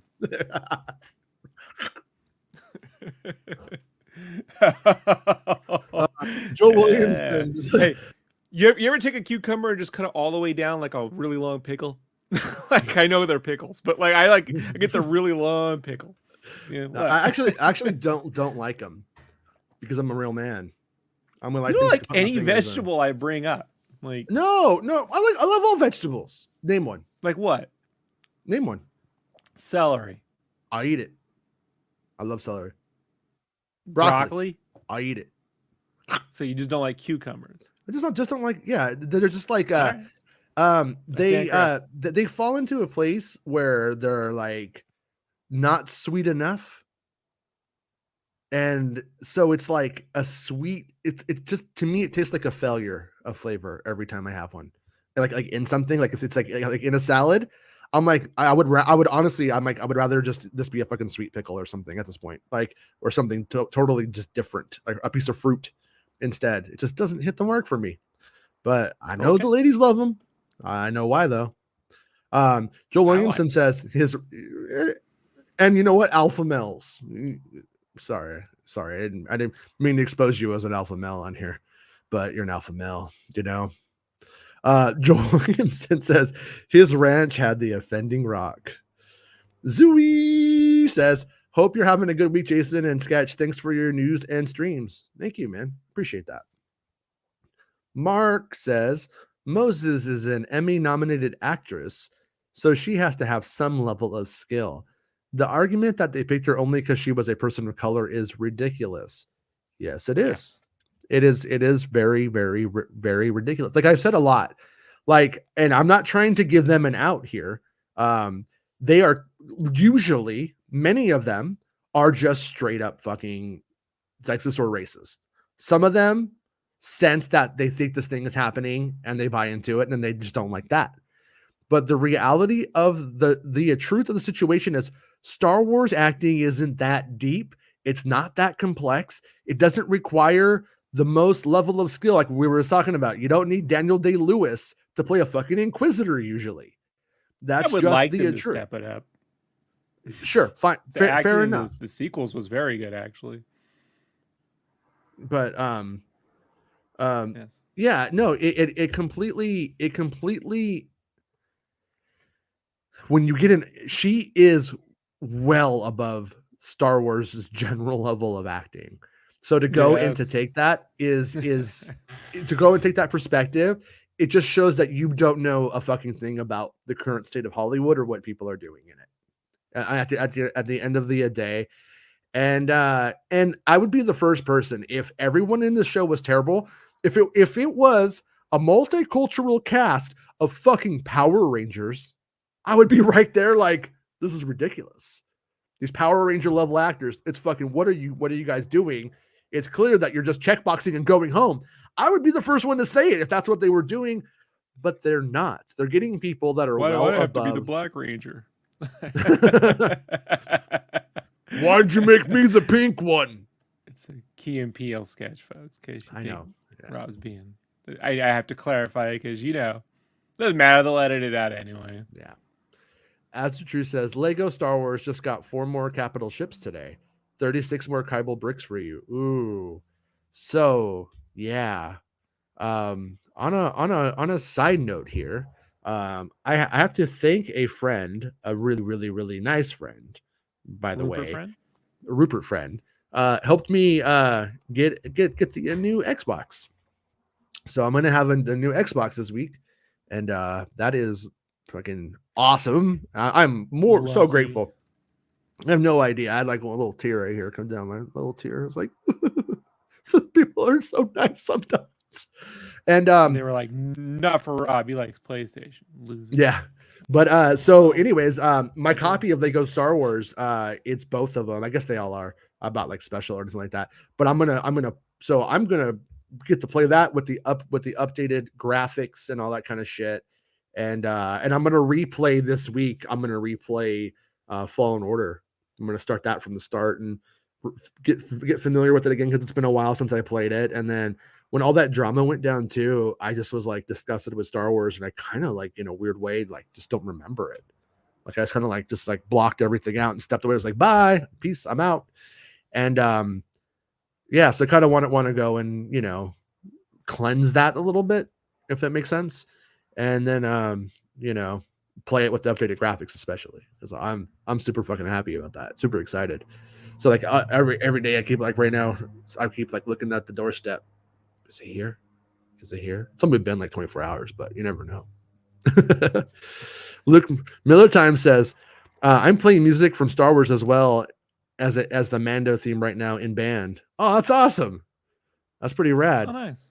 Are you like what are you like in a band, or are you a music teacher, or are you a student? I can't tell from your picture. I can't tell how old you are from your picture on here. But that's rad though. Send us some play a sweet solo in the middle of it. It's like well, I told you when I lived in National City for a little while as a kid, there was some kid with a trombone who'd practice like the Imperial March or something for band. And so I would just take my bike and go down the hill to his house and sit in the front yard and just get a little concert. Yeah. Because there was no way to watch in 86, The Empire Strikes Back. Like I didn't have, the way to watch it. So. When I was in 6th grade, we had a hot teacher, like super hot, named Miss Holland. And she was the music teacher. She looked like Adventures in Babysitting, so everybody wanted her in her class. Yeah, she had like a real Elizabeth Shue thing going on. And nice. I walked up to her one day, like the first day of school. I'm like, look, I really want to play guitar. I'll come to band. I'll join the band, but I want to play guitar. And she was like, yeah, come to band and all the stuff. And I'm like, all right, Miss Shue's hot. Or no, her name wasn't Miss Shue. I'm thinking of Elizabeth Shue. What was I calling her? Anyways, we called her Miss Shue as a joke later on, like Elizabeth Shue. But anyways, we go and I get there and I'm playing trombone. That monster gave me the fucking trombone when I wanted to play the guitar. So you know what? For 3 months, I just refused. I would go, I can't make a noise. No noise is coming out. Teach? I don't know. It must be broken. And yeah. And then finally, and then I got a guitar that Christmas. And then I talked my way out of band and I went to computer class instead. Where we just played Smart. Lego logo all day. We just like programmed Legos to move forward and backwards and shit. It was fun. But then it turned out my teacher used to bang my mom. He said my mom was a good skateboarder and they used to call her Shred. And I was like, this is creepy. Ty Cox says hello from Southern Utah. Whoa, Utah. How's it going, Mr. Cox? You ever been to Provo? I think you could do very well there. Do you ever say, don't worry, ma'am, my last name is Cox? Aria says, the people at our Star Wars Leaks got the most dogshit low IQ takes I've ever seen. So does Drunk 3PO and Star Wars Girl. They are actually brain dead. I don't know who any of these people are. Yeah, until proven otherwise. I mean, what was weird was Drunk 3PO was being like pretty nice to me and Star Wars Santa's chat. I thought, oh, maybe, okay, bygones are bygones. He did say my name, but he acted like he didn't know where the leaks came from. It might have been one of those things where he was like playing the whole thing like, oh, I don't know. Whatever. All I know is exactly where it came from, Drunk 3PO. Bullshitter. I'm going to call you on your bullshit, Drunk 3PO. Blue PvP. How many flashbacks will we see of Hayden? I am So here's what I think is going on there. I only know of the real one main flashback in part 5. And that's where Obi-Wan figures out how he's going to fight Anakin, destroy him, or win by time, whatever. And there's a couple of other moments that are, I hate you, that kind of stuff as we go through Obi-Wan's mind. But I'm not sure if those are new or if those are using outtakes or the footage from like Revenge of the Sith, for instance, stuff like that, where we see the, you know what I mean? And I don't even actually know if we're actually gonna see those in the final edit or not. So personally, I am only promising that one. I'm not saying that there's not more. Don't start going, oh, there's going to be a flashback and Ahsoka's there and Rex, and that's not happening. That I promise you is not happening. Unless they really did something clever and very secretive. I do not think that is going to happen. And once again, if something like that did happen, that's not me misleading you, but I do feel I will most likely be right. Matt Rissman, let's hear it for Flying Inquisitors. Matt, you are always causing trouble every single day because let's give it to the boys. I mean, what? I just know he's going to be like, does Kamal Nanjiani have a flying lightsaber? Ty Cox says, this is where the fun begins. Yeah. Matt says, oh, I really want him to be callous. I'm not over that for real. Yeah, right. I know. That was, I had to just shut my mouth on that when that was going around. I was like, maybe I'm wrong. You know what I mean? Like, for as hated as I get for people, sometimes when I'm like confident about what I know, people take that as like arrogance. And so for what I could arrogantly say, I was like, well, maybe I don't know this one. I'm just gonna like leave that alone. Maybe I got it wrong. Well, I had it right. Jedi Mike says flashback does with Vader would be okay for me. Yeah. I don't, like I said, I'm really only expecting that one really, really big moment, you know. AH, how's it going, AH? Who will protect Luke while Obi-Wan is away from Tatooine? Who is protecting Leia while Obi-Wan's on Tatooine? How about we flip it? Bale had one job to do, man. You know what I mean, though? I mean, it's the answer is Uncle Owen. Uncle Owen in the backstory of every Star Wars ever is really the Tusken Raiders don't fuck with Luke's farm because of Owen. That was the original idea. I guess they could roll that back a little bit, but once again, flip it. Who was protecting Leia while Obi-Wan? Why wasn't Yoda on Alderaan protecting Leia? Why wasn't Leia on Dagobah being protected by Yoda? Why? I mean, no die one in 3 seconds. No on Dagobah. Around Dagobah, dude. It's the most hostile environment to human children. Nah. she would just, the only difference is she at the end of the day, she would fuck her brother and have a baby with him. That's the only difference about when you grow up in a swamp. She'd be like Bayou Organa is what they call her. But yeah. Luke's dream. But anyways, no, the truth is that all of the dangers that they're protecting Luke from are chasing Kenobi right now. So yeah, I mean, it kind of solves itself. But I mean, and I'm not trying to pick on you, AH, but you know, if people want to have a problem with it, they will just find a way to. You know what I mean? Well, you can't do anything about that, I guess. As the truth says, if Star Wars leaks can ban Bespin, they won't have any leaks on there. Yeah, no, they won't do that. He's the proxy that they're using to steal my work. And once again, if I walk away, my leaks don't just pop up somewhere else. That is a complete fucking misunderstanding of the way that the world works.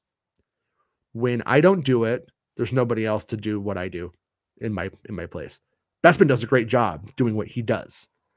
But Bespin has Bespin's sources. Jason has his sources. And if either of us goes, I think this community loses a lot, personally. Baymax says they'd steal your shit and say, "My God told me that too." Oh yeah, I've seen that a lot of times. Oh, I'm hearing this, and it's like, and what drives me crazy though, like because like when you're me, like a lot of the times, I'll be told, you can't talk about it, and I honor that. I truly do. The only time that I don't honor that is when I have other people telling me the same thing. So if Rob says, for instance, says, don't talk about Reva and Luke, then I don't. That's why I sat on it for a long time. When somebody else tells me, and they're like, well, if you heard it somewhere else, you can talk about it. Then I'm like, at that point, it does sometimes make for some tense moments with sources, some like moments where I'm just like, look, you got to understand. And then I'm like, you're fine, because I'm hearing this from other places now, and so yeah. But when I am sitting on some of the stuff at times, and you hear this like person on YouTube like, well, according to my sources, there's gonna be a great Jedi uprising on the planet Titty Fucker, and it's gonna be crazy. And I'm just like, oh my god, like these people, and all these people are like, super chat, super chat, super chat, super chat. And I'm just like, Jesus Christ, I need to fucking just not care and just make shit up and cash out. Remember when you were just happy to get like $5 to go play a video game? Like how many quarters that was? Yeah. And now these dudes are just like, they're feeding a guy to lie to them. You know what I mean? Every day, like it's the craziest fucking arcade game they've ever played. Like it's paying for confirmation bias, isn't it? Yeah. That's it really fucking is. thing for me, man. Like, yeah, we are a sick society. I'm not. I don't pay for that. Wait, do you guys know what the title of the first episode will be called? I don't know what the episodes are called. Larry. It's called Larry. When I learned about Leia, though, the thing I was told was that the second episode was called Princess Leia or something like that. And that was like their wink, wink. They're all, want to know what the episode's called? And I was like, yeah, okay. And then that was when I knew that Leia was like involved somehow. And I was like, ooh, interesting. So, I can't stand Star Wars Reddit, says Meg. Me either. I do appreciate the people that are, those very few people that are standing up for the fucking truth, that are calling out lies and care about facts, whether it be real world or this. I love those guys. We salute them. And gals. So give them that loop. Junk box. Hold on. I gotta somehow go. The comment system is like going junk box. Thank you for the super chat, junk box. Yes, lie to me, feed me fake spoilers. So here, you guys want to know how Star Wars Ahsoka starts? So junk box, he walks into this bar, right? And all there's like Ahsoka, there's Sabine, there's Padme, and then there's this cloner, and it's like, junk box, your clones are ready. They all undress, and then they say junk box has to pick one. But then you know what junk box does? He opens up his trench coat and he has 4 arms, and he picks all 4 with all 4 fingers. And that's how the Ahsoka series starts. It's gonna be really good for you, junk box. He's gonna flash her like that gremlin. The Ray-Bans. Yeah. Ray-Bans. Yeah, the flasher one. Oh man. Yeah, that is my Key and Peele sketch for Gremlins 2. If you guys have never seen it, best sketch of all time, easily. So, all right. So, Steve Han Solo says, Jason, we love you for what you do and who you are. Your community has your back. Thank you, Mr. Steve Han Solo. I appreciate that a lot, dude. I really, really, truly do. And I'm cool with being, taken to task for the shit that I've done or said or whatever that wasn't, on the up and up. I'm not a perfect guy, but at the same time, like, just to keep pushing for this, it's weird to push what they're pushing. You know what I mean? Especially like I said, if I wasn't somebody who gave something to them, Like if I was just somehow taking the spoilers from them, I could maybe understand it. Like, oh, now you don't have the spoilers. Bah! And I was like leaving, like that would make more sense. But literally biting the hand that feeds them. Matt Rissman says, maybe I am the only Callus fan. No, I like Callus. To be honest with you, Matt, the thing about Callus at this point in the Kenobi series, he's 1D. He's one-dimensional. He's done a bunch of bad things. He's hurt those people, but he hasn't come full circle. He hasn't become a rebel yet. He hasn't felt bad for the annihilation of a people. And honestly, the interesting Callus is post Star Wars Rebels.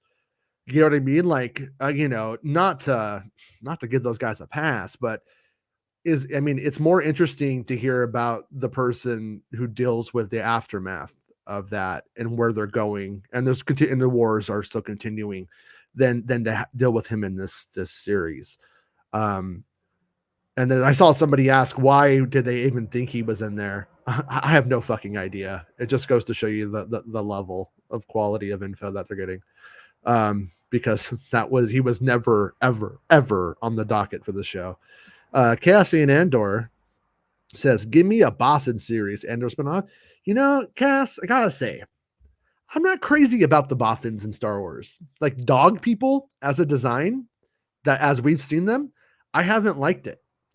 And I'm not really crazy about dog or cat people. They're just such common pets that whenever I see any like iteration of it, for the most part, unless it's like a real charming motherfucker like Heathcliff in a cartoon, I'm not that into it. Not in Star Wars usually. I always like the alley cats that had the red car. Mm-hmm. With the hot cat with the bandana. Yeah. Oh, but that might be my first real furry experience. I'm like, that cat's pretty hot. if they made Jackson the rabbit look like that scary ass rabbit from the Twilight Zone movie, I'd kind of be into that. Remember that rabbit? Yeah. Yeah, like if they went Joe Dante. That was good. Joe Dante directed. Yeah, I'm a fan of the Twilight Zone movie. Yeah. So, anyways, though, the Bothans, I think a valid question for Cassian Andor to be asking is, could the Bothans be in the Cassian Andor series? That seems possible. Let's not forget though, the Twilight Zone movie did kill fucking like 2 people. You know what I mean? Yeah, sure. So well, I in this instance, I can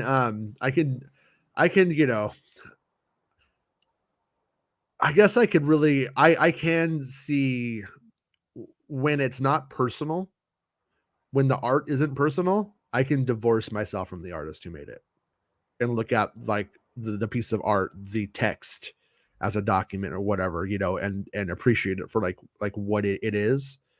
It's but if it's a personal piece of art and then it's Michael Jackson, then you're like, oh God, but can I just enjoy Thriller for what it is? I can, and thankfully motherfucker's dead. So I don't feel like I'm supporting, him. He's gone. So I don't think his family. Van Halen felt about it.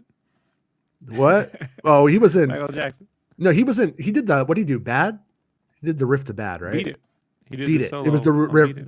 And did he do? No, he did the big solo. Oh, okay. Yeah. Gotcha. Also, he was the solo in the Darth Vader sequence, the Van Halen moment in Back to the Future. Baymax says, need a new Reddit for you and Bestman and Meg and legit leaks. Yeah, I got Star Wars news. If anybody wants to start running it and posting stuff in it all the time, by all means. Me and Max, who used to run Star Wars Post, own that one. Jedi Mike says, as fucked up as life can get with all the ups and downs of how I criticize myself for not being enough, at least I never view Reddits. Yeah, yeah, it's the best and the worst at the same time, for what it is. Joe says, not looking forward to Obi-Wan being a side character in his own story. Joe, you have been lied to. You have been misled. Joe, go and watch my video where I lay out the whole thing. And if you still feel that he's being a side character, then it's actually you. You have a problem with perspective. But I promise you, and I'm not trying to pick on you, Joe, just letting you know, go watch my video Don't listen to some fucking guy who's trying to get you angry to milk dollars out of your pockets. That's what caused Also, I can't wait to go watch that movie called The Dark Knight where the Joker's amazing. Can't wait. Yeah. I know. I mean, who thought it was going to be like Kenobi on a stage with a spotlight? And he was like, I was 4 years old. I was born on the planet Stewjon. This little green man comes, takes me away to another planet. And then that's when my world really opened up. Turns out I can lift rocks with my mind. Turns out I can see things before they happen. He's like, and he was a race car driver. By the way, I'm on Tatooine. Not even joking. Primus right now did a record, and they're talking about Trumpism, and they're talking about conspiracy theories and theorists and shit like that. Primus is having a moment, I'm going to say, more relevant than ever right now. The new Primus record, fucking great. And I'm not a Primus super fan. I swear. It's like, whoa, Primus is like Primus had like a big milkshake of like dead Kennedys and then went and made a Primus record. And you're like, whoa, this, I wish they had made it with Jello. That's the only different Jello Biafra from Dead Kennedys. Green Jello. Little Fizz. No. Yeah, I almost started doing I started doing what's her name song? Little fish swimming by the water. You know. Anyways, yeah, I know. Meg, Marshall Meg never needs to apologize. By the way, I got a little message from Meg going, sorry if I got too heated in the comments. Marshall Meg may set forth and thrash. She got heated in the comments. A little heated in the comments, I hear. Comments. Baymax, did you see AD edits Kenobi final trailer? It's worth a watch. Some nice cuts, new music, and nails the Grand Inquisitor. No, I haven't seen it. It's been offering it to me, and I just figured I don't know. I just wasn't interested in seeing it, so I didn't. But I will check it out on your recommendation. Baymax, for the record, it's got good takes usually, except for that one time when he said, "You know what would be cool?" I was like, "What?" He's like, "If there was two Grand Inquisitors with their heads together." I thought that was weird. And he's all, "Oh yeah," and he also said, "Wouldn't it be cool if the Grand Inquisitor had a nipple on the back of his head?" And I was like, "No, it wouldn't be." Joe Warner says, "Really?" I'm sorry, Jason, but I already did. No, you gotta let me finish. I already did that in the Phantom Menace. There is an announcer with two heads. Very important Star Wars canon. Very good. George, you didn't make this. You're just talking shit again. George, you sold it, George. Seen the Clone Wars, don't you think? George, we got the two heads. George, you didn't make it. George, you're not making Star Wars anymore. You quit. Yeah, well, I'm just saying it was better to see two-headed NASCAR announcers than the Clone Wars. That's what I'm saying. So Joe says, really? Because everything I've heard reported is the female Inquisitor is the lead and the one who has the actual main character. Joe, you have been lied to. I mean this like respectfully. I'm not trying to pick on you, Joe. Right. Joe, you have been manipulated and lied to by people who want to make outrage to get super chats. At the end of the day, that's what it is, man. I'm telling you, I'm the source, Joe. Go read my articles or watch my video or both. That'd be great. But I'm the source. So they are taking what I've said and then they are seeing what they want to see to make you mad. It is disingenuous. These motherfuckers, they're not genuine at all. They're grifters. Right. They're liars. They're trying to fool you and make you mad. And it's very profitable. And it's like a game. Dark Helmet fooled you.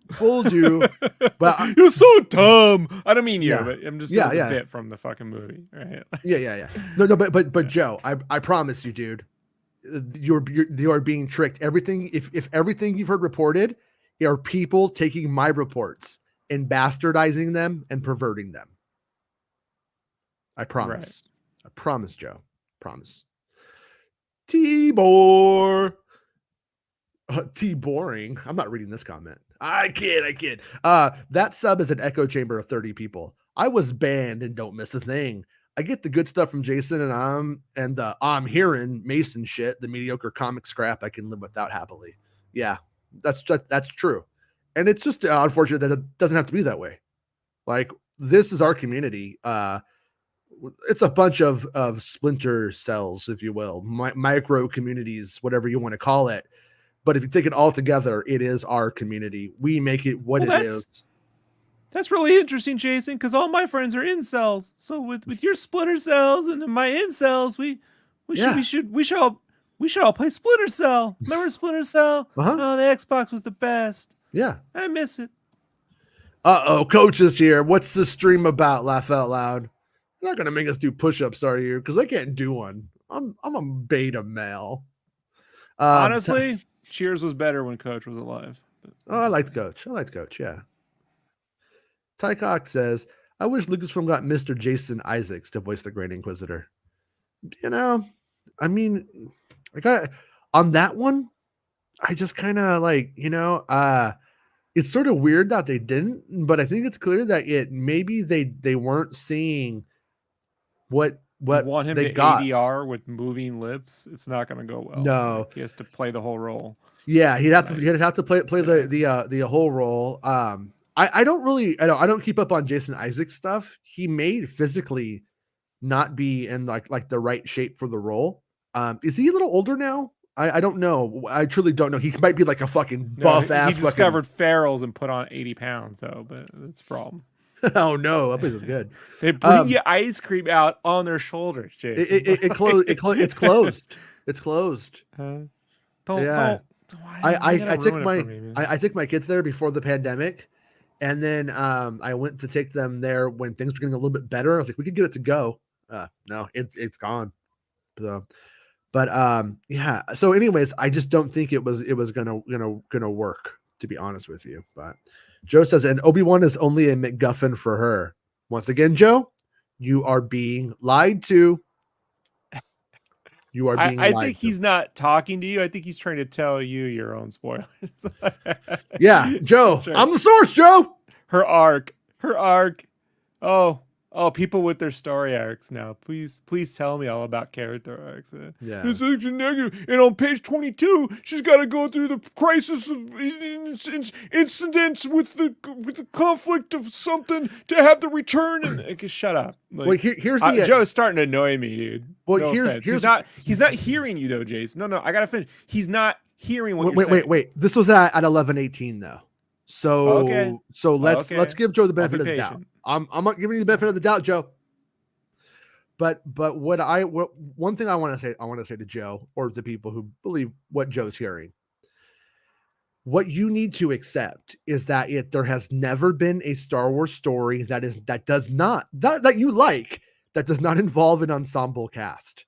All Star Wars has been an ensemble cast, all of it, for better or worse. Yeah, it just has. It always Lando has. Not the main characters, is Han Solo not the main character in his own solo movie? Mm-hmm. Did Emilia Clarke take over the whole fucking film? Right? Yeah, I mean, and so because I clearly laid out Reva's arc for the 6 chapters, they just decided to make that what they wanted to make you angry. And they don't. If you like Star Wars, Joe, if Star Wars is making you happy, they're not making money. I know, because I think I make people happy about Star Wars, and I'm not making any money. I mean that respectfully to the people who are channel members. I love you guys. Hey, how's it going? X-Wing. Rupert mentions flying with lightsabers. I know. I'm not crazy about it, X-Wing. I don't think it's good. I don't think it's going to be a problem, though. And it's wonderful, X-Wing, says Matt. James says, hey, how's it going, James? I'm looking forward to Rob actually liking something Star Wars. Not a real fan. Hashtag not a real fan. So, yeah, I know. He's a fake fan. But I do really sincerely think. I love Visions. No, did I complain one bit about Visions? No. No, but you and James actually agree about Book of Boba Fett when you get down to it. You and James are actually more on the same page than you're not. And yeah. And but I do actually think that Kenobi is going to deliver. I truly do. I'll be honest. I mean, looking at the world that we live in right now, it would be great if I could go like, and then that's when Yoda farts. I would make money. I would seriously make money going, can you believe what fucking Obi-Wan Kenobi's done now? I would make more money doing that. and then they'll just go like, oh, you're not seeing what we like. You're a shill. Trust me, no fucking shills ever leaked Star Wars spoilers before in the history of the world. That's not how it works. Joe, okay, here's what Joe goes on to say. Let's analyze Joe. Joe says, I don't mind character development. That's good. But given the efforts of the sequel trilogy to destroy Luke, Leia, and Han and KK's involvement, I'm not looking forward to the ruination of Obi-Wan. All right, Joe, you have lost all credibility right now. Not in the sense that you don't have to like those movies, but that your the way that you conceptualize the world is batshit. Star Wars makes ruination of Obi-Wan. Hold on, no, ruination. I didn't tell you what I was really laughing. The K. First off, I think Josh is a bigger fan of the KKK than KK, but I don't want to get into this. The ruination of Obi-Wan needs to be a fan trailer. It sounds hot. It sounds hot. Can we make a goof trailer where because they'll take it serious, right? They'll be like, we're endorsing the bullshit narrative, but the ruination. No, I'm just not kink shaming. Such a Lucas, I am Darth Brutal Master. Today, Kenobi, you will suffer ruination. He's like, well, one time I ruinated myself with the carne asada burrito. That's Ringo. That's Ringo again. It's Ringo Star Wars, dude. Ringo Star Wars. Peace and love. Peace and love. May the force be with you. Beans are not your friends.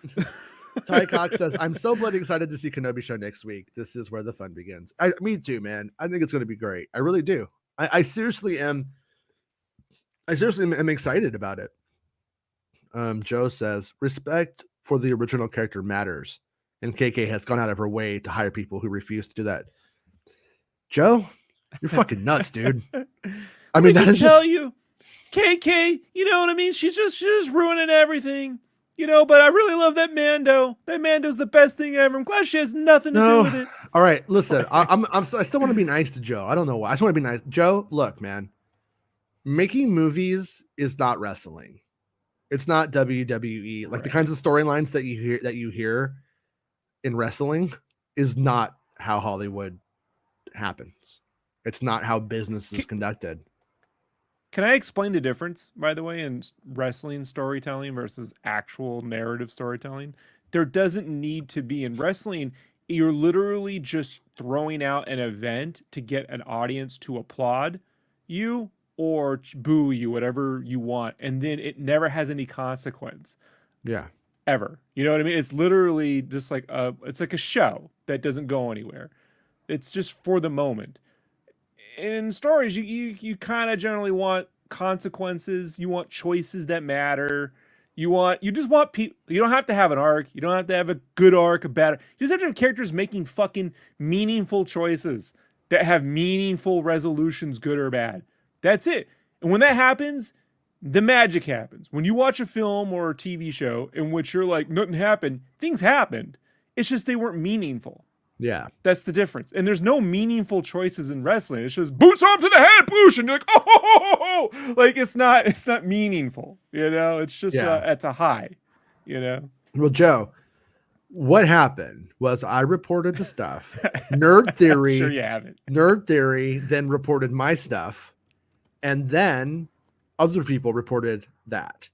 That's how the information was disseminated. I am the source of the information.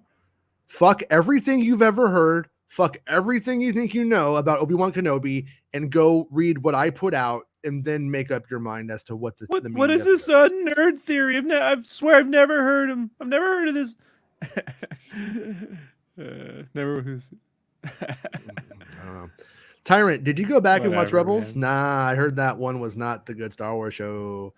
Yeah, Star Wars Rebels, like it's ultimately it's good. It's good. It has a lot of really good stuff in it. There's a lot of stuff that I don't really like very much, but my buddy here, Star Wars Meg, she loves it. That's like her favorite animated Star Wars show. So it might be yours, just because it's not mine doesn't mean it might not be yours. I'm more of just a Clone Wars person.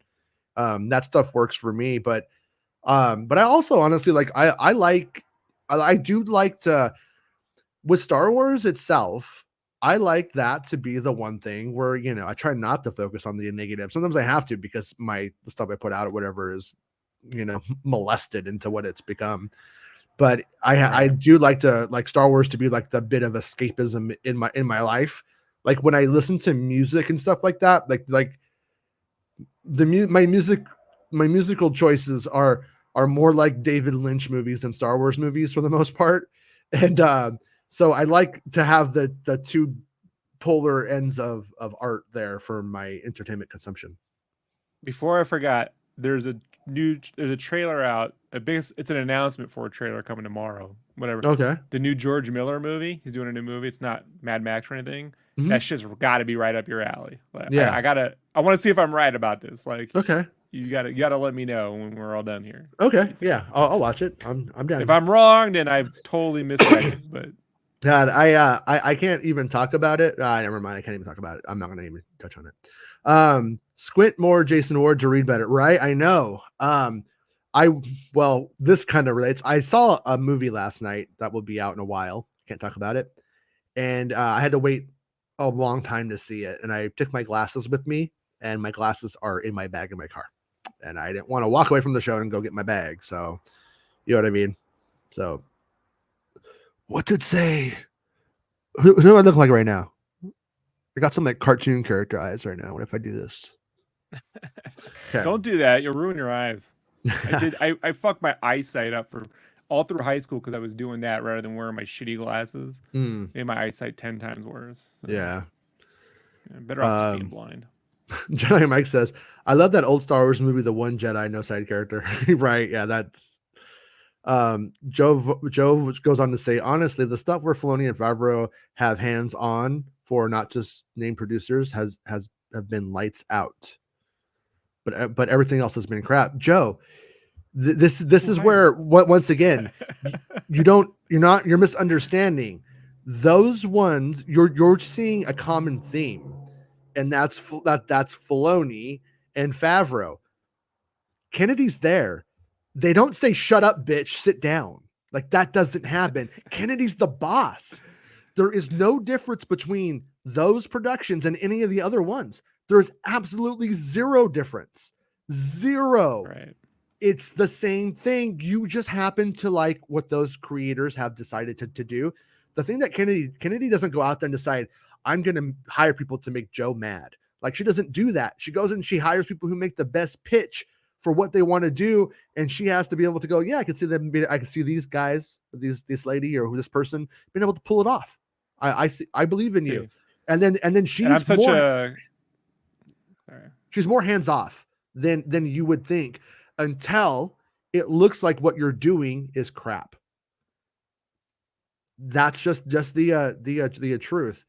And you know, the reasons that you don't like things, probably, I'm going to assume, like, you didn't like how Luke Skywalker was handled or something like that in this one movie or whatever. That's not Kathleen Kennedy. She's not the creative. She doesn't actually push too much creatively. She actually has the creatives come to her, and she, as the executive producer, runs the whole fucking thing. And the one thing I think that you could maybe critique her on is that just how absent she is. Just how, like, she concentrates on being a producer, and she's a president, and she doesn't do the fan relations. And they are horrible at getting people to speak for Star Wars. The people who I often see them hiring to speak for Star Wars, no, you're doing it wrong. You're like literally usually hiring the wrong people to be the mouthpieces for Star Wars. I'm not going to pick on anybody and name anybody out, or because I don't think it's like their fault necessarily. They're just people who get jobs. No, they don't represent fans, and they honestly, they're the kind of people that when people go to work and they see that person speaking, they go, I want to fucking die. Why did I work? I just don't want to be here right now. And then they go on the internet and start reading Star Wars spoilers. And when you go and you get those people, it was my job as a t-shirt artist. Yeah. Nobody wants that. But Also, Joe, though, if you think that everything else has been crap, I probably wouldn't continue to. Oh, fuck you, Joe. Joe, you're a little bitch, Joe. Honestly, I'm gonna be honest. I told you. I saw where this was going. Dude. I gotta be fair, dude. I try to give everybody a fair shake, and then I saw that Joe was a little bitch. Okay, by the end of it, Joe becomes a little bitch. But yeah. Hold on, let me read it. And don't think I don't know how the trades and how things circulate. You know, the ruination of Star Wars is, and I don't, you know, and the prequels were the best, and Anakin's relationship was perfect, and I really loved how that orange frog saved everybody instead of like Anakin doing things on purpose. That was the fucking best, man, because, you know, like, that's my fucking movie. You know, like, loser. Yeah. It's... No, have consistency in the argument, man. George Lucas has fucked up Star Wars enough, more than anyone else, to be complaining at this point. I'm still here. Well, Joe, you know? Joe, would you, if Meg was just walking, you know, if you guys were in the fucking hometown buffet and you're putting the mashed potatoes on and you start striking up a conversation about Star Wars and she says that, would you seriously look over and go, "You're showing your true colors as a KK flunky"? Would you say that to her face? Because if you wouldn't, number one, if you wouldn't, don't come on my show and say it to her on the show. And if you would, you're a fucking asshole. And I hope you like, straight up, you know, what happens at buffets when you act like an asshole. Because I just Google hometown buffet brawl. You'll have a good time. I promise. All the people in the fucking chat, he picks on Meg. I wonder why. Fucking misogynist. Maybe. Joe's a little fucking misogynist bitch. How about that? Oh. That's what I heard. Maybe. That was on the YouTube channel. Wonder which one. Yeah. I know how the trades work. Yeah. So Meg definitely never needs to apologize for sticking up for herself. So everyone who isn't a pissy and triggered by Reva is a Kathy junkie. I'm just a Star Wars fan. If you hate the franchise so much, why are you here, Joe? Yeah, Joe. I mean, at the same time, Joe, if you aren't enjoying yourself, why do you got to ruin our time? Anyway, I'm out. Bye, Joe. Joe Rogan's show doesn't start for another hour, and you know what I mean? I had nothing better to do at work than my job, so here we are. Anyway, Joe's out. The ratings of the real test and Star Wars Spy Kids edition and the sequel trilogy are proof that most people who love the originals are outie. Joe, if you need everybody to confirm how you feel about things, have a good time with that. You might end up falling for shit where people say, a lot of people are saying I won the election. You might start to believe a lot of bullshit, Joe. Ty Cox says, when is the Jon Favreau writes that? Hold on. Jon Favreau wrote the entire fucking Spy Kids fucking story. You idiot. He wrote all of it. Wait, Jon Favreau? All of it. Jon Favreau, yeah. or you mean Robert Rodriguez? No, Jon Favreau wrote all those fucking scripts. So he was trying to say early. Wait, he wrote. No, he's saying Boba Fett is Star Wars, a Spy Kids story. That's what he was saying in that. Oh, okay. So, and that's why he said earlier, anytime they were hands-on, it's on point. Well, he wrote the whole fucking thing, you idiot. So that's just not fucking true. Favreau was also hands-on in Iron Man 2. Not great. Favreau was hands-on on Cowboys versus Aliens, and fucking get back to me on that fucking movie. You know? Yeah. No one is perfect, you know? Nitwit. Quentin Lee says $2. Thank you, Quentin. A little bit. Just like $2. If you had some, wait. And then right here it says $2. I think it's messing up. It says Quentin Lee says, dude who owns the landscaping company did a great job on my neighbor's yard. His other crew messed mine up. Shaking my head. It's the owner's fault for not mowing my lawn himself. Exactly. If you see what he's saying, somebody hires people to do various jobs, and then you go and you make it sound like there's an agenda against you. It shows the level of narcissism as which you are operating, to be honest with you. It truly does. Oh, here. Okay. Here. Wow. Now it popped up. Thank you, Quentin. I do appreciate the support, man. I really do. And you're rocking the beard, dude. Yeah. So he says, dude who owns the landscaping company did a great job on my neighbor's yard. His other crew messed mine up. Shaking my head. It's the owner's fault, not mowing my lawn myself. Yeah. So it really does have to come down to the fact that a creative team comes together and they're going to make what you like or they're not. It's nothing to do with Kathleen Kennedy. It's like, you know, just like if you wake up today and you have a good morning or a bad morning, it wasn't God. If you believe in God or not. God, I assure you it wasn't God. but yeah, but let's just. I mean, no, but I'm saying, you know what I mean. It's like trivial. My point is that trivial things just happen to be just what they are. There's a little bit of chaos in life, and it has nothing to do with the grand conspiracy against you. You know, I'm so glad George Lucas was in charge of putting together Fallen Order. Yeah. Thank you, Young Boomer, for the super chat, dude. He says, I'm feeling good about Kenobi as I'm having workmates who aren't necessarily fans saying, oh my God, can't wait, and have subs. Can I get a sorry Nari, please? Fuck yeah, you can get a sorry Nari. Here you go. I'm gonna Nari. And I'm gonna fucking one up it with the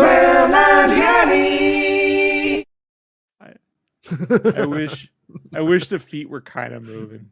I know. I wish I had the skills to make it happen, but I unfortunately don't. But yeah, so okay, so yeah, earlier junk box. I don't know where I'm at in the chat now, so I hope I'm not missing anything too much. But to attack Meg, it's not her show, fuckers. Attack us. You know what I mean? Yeah. Don't be attacking fucking people in the chat, fucking assholes. Yeah, I mean, like I said, I give everybody a fair shake. Give him a fair shake, and then he, you know, did what he did. I just make assumptions. Like I trust my gut. Yeah, I know. It's right. It knows it's food, Jason. You know what I mean? Fandom Empire asks, do you? Oh, by the way, Fandom Empire, if you guys like follow Halloween, if you're like a big Halloween, if you're fans of those films, great channel to follow if you're into horror and Halloween. By the way, highly recommended. Oh, nice. Do you think there's a chance that the beginning or ending of the series has been changed from what you know? No. I know changing openings and endings is one of the more common things to do in the edit. No, I don't believe that to be the case. Because it would mean that they would had to, to have gone and got a whole different crew, brought that crew in, refilmed, then had them go, and then brought the crew of my sources back in. And during COVID. Yeah, and so so the idea of something like that happening is super not possible. Emilio says, cancel the cancel culture. You know, I got to be honest with you, Emilio. I am not super up on the pile-ons, that whole idea. Now, if somebody went and did something really, really, truly bad, if somebody, you know, R-worded somebody, O.J. for Simpson. instance, yeah, murdered somebody, whatever. I mean, murdered two people. Yeah, there's certain things that people shouldn't come back from, but at the same time, like, you know, I don't know, somebody had a bad night or whatever, they got punished. At what point? I don't want to hear. Are they dead for life? But it can be misused. It can be wielded as a weapon. I have a friend in the music industry who I know was in a very much a, let's say, Johnny Depp style relationship where they were both toxic for each other, and he got fucking his career beat the fuck. And she is just as much of a person who needs therapy as he ever was. And but the world has decided to bite-size things down, like not follow through with the next steps. Like if somebody says I'm a victim, don't treat them as a liar. Then look at the evidence, and if they're fucking lying, get the fuck out of here. You know what I mean? Then cancel them. Like that's how it should be, you know. Value truth, and also make sure that the crime and the time and the punishment all make sense. But the current thing is now, like, a lot of people just see things as like, oh, you're not Jesus, you're not perfect. Bye. It's true. Religion. Yeah. And I'm not making, but that is like literally like they want like the fucking person who makes the rap music to be fucking Christ-like or something. I don't get it. You know what I'm saying though? Like, and I mean this in the you know, big in the story sense. Hey, Neil became a channel member. Neil is a channel member. All hail Lambhead. Neil says, looking forward to the emotional weighted moments, the stuff we didn't get in Book of Boba Fett. Reva's moral quandary, Obi-Wan seeing Anakin's state and his reconnection with Qui-Gon, and the return of hope. Yes, like that is like for instance, like I knew that Leia showed up and said hope in Rogue One. When I heard it, I said, "Oh God, it sounds fucking dopey." She turns around, she goes, "Hope," and I was like, "Oh fuck," and it's going to be a digital Leia. I was like, I was not. I was like, I have to wait and see this one. That's how I felt about it. And but everything with the way that hope has been dealt with has not felt really, really corny to me. It feels like literally like the story of Kenobi is a parable or a parallel to just dealing with depression. At the end of the day, like that's literally what I feel like it is. It's like you can't get out of bed. That's Obi-Wan in the cave. You know what I mean? Right. You isolate, you self-isolate, you don't see anybody. You have this confirmation bias of your own mind telling you that. And then he gets out of the house, starts shaking, and Daravarma's out there. She's like doing this in front of him. He's like, yeah, fuck yeah. It's about lightsabers, Jason. Yeah. It's about lightsabers. So you tell me interjecting your politics and emotions into my films. It's just about the pew-pews and the rules. Weezer's Good Life starts playing. He's like, it's been a year or two since I was out on the floor. He's out on the floor again. And then he's all I know starts, is Buddy Holly. I don't know anything else. Honestly, Weezer's Pinkerton is all they ever needed to do. It's all you will ever need from Weezer. It is a perfect record from start to finish. But anyways, that said, yeah, I mean, it does. It's like, what is the real world connection to the story that we to be able to relate, that kind of thing. And I would say it's dealing with depression. And I think at least that's what I saw. That was like my takeaway when I put it all together, when I figured it out. Yeah. And I think it's a relatable take, and I think it's actually a big problem with nerds.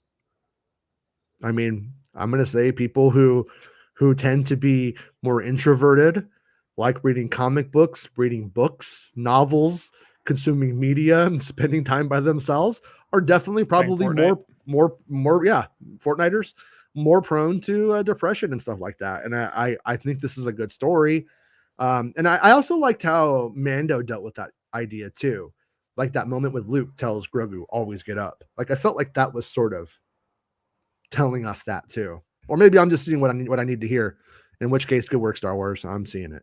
Ty Cox, does it cost to be a member? If so, how much does it cost? Ty, it's interesting that you should ask. You can become a channel member for $5 a month. And I was considering doing a thing with channel members this month before Kenobi comes on, maybe on the weekend. You all ruined it. Until you ruined it, Ty, by not becoming a channel member. No, I was thinking Joe had to come here and fuck it up for everybody. So maybe we could all meet at I'll be more official about this. I'll put a thing, but I'll put up a thing saying 8:00 tonight or whatever, 8:00 Saturday. We could put on. I was just gonna say 8:00. 8:00. Sorry. You have the gift. You are a natural phenomenon. Or legit. But we could watch Revenge of the Sith. We could just all agree, start the stream. We'll start the movie at the same time, and then we I'll be boring. So I'll just be like, but you guys can talk in the chat. I'll talk in the chat with you. We talk back and forth, and I can also put the link in up to join. So if anybody wants to jump in from the thing, so that's what I'm thinking about doing. And if you guys are interested in that, let me know, and we will definitely do it. If nobody is, I'll just watch it by my little own self. I'm interested in that. All right, let's do it then. That's all I need. I'm a channel member. You are a channel member, but I mean, I think you could be on camera too, unless you don't want to be. You can do whatever you want. I'll be on camera. All right. You could just watch me banging my head against the wall. Oh, wait. Max. I didn't see you, Max. I'm sorry. Max, did you want to come on? If Max wanted to come on today, I apologize. But like I said, all hell am head. Shape You Wish says, hey, just watching back now. Do you guys ever use the expression dickhead? Like peckerhead, I suppose. We use it in the UK. great term for people you're describing. Oh, dickhead is a great one. There's a lot of dickheads. I like cock knocker. No, That's my deal. Yeah. I was appreciated when Elliot called his brother penis breath. Penis breath. That was kind of funny. I guess in a way, Yeah, it could maybe be seen as a bit homophobic, maybe, but I don't know. You know. Although when you get older, that crotch, man, you got to keep it washed. Just let you know. Honestly, I'm gonna be honest with all the youngins of any gender here. Keep your crotches washed. It's just a way to be. It's a way to be. Yeah, people will like you more. I'm looking forward to hearing the music of Obi-Wan. Yeah, me too. I want to hear what that. I want to hear what that new John Williams piece is. I got my fingers crossed that it's a memorable one, and I have a feeling. Like I said, I'm sticking to this that he made a new suite for Leia's theme, and I got a feeling they're waiting until the first 2 episodes drop so that way they can release the music for those 2 things. It makes sense. Pelimoto, yeah, she has a new theme too. Pelimoto and the motorbikes, and it's Pelimoto and the motorbikers, and it's those Vespa kids with keyboards. She does some old school raps. The Casios. Yeah, little Casio keyboards. Darth Gurgu says I would get Mel Gibson and Kurt Russell mixed up all the time. As a child. Yeah. No, I could see that. They had very similar hair. Yeah, they were like they have the same masculine energy, I would say. I feel like bringing back Jar Jar to Star Wars is one of the Disney Plus series is a huge flex, and it's 100% happening soon. Filoni loves Jar Jar, and Ewan is clearly pushing for it as well.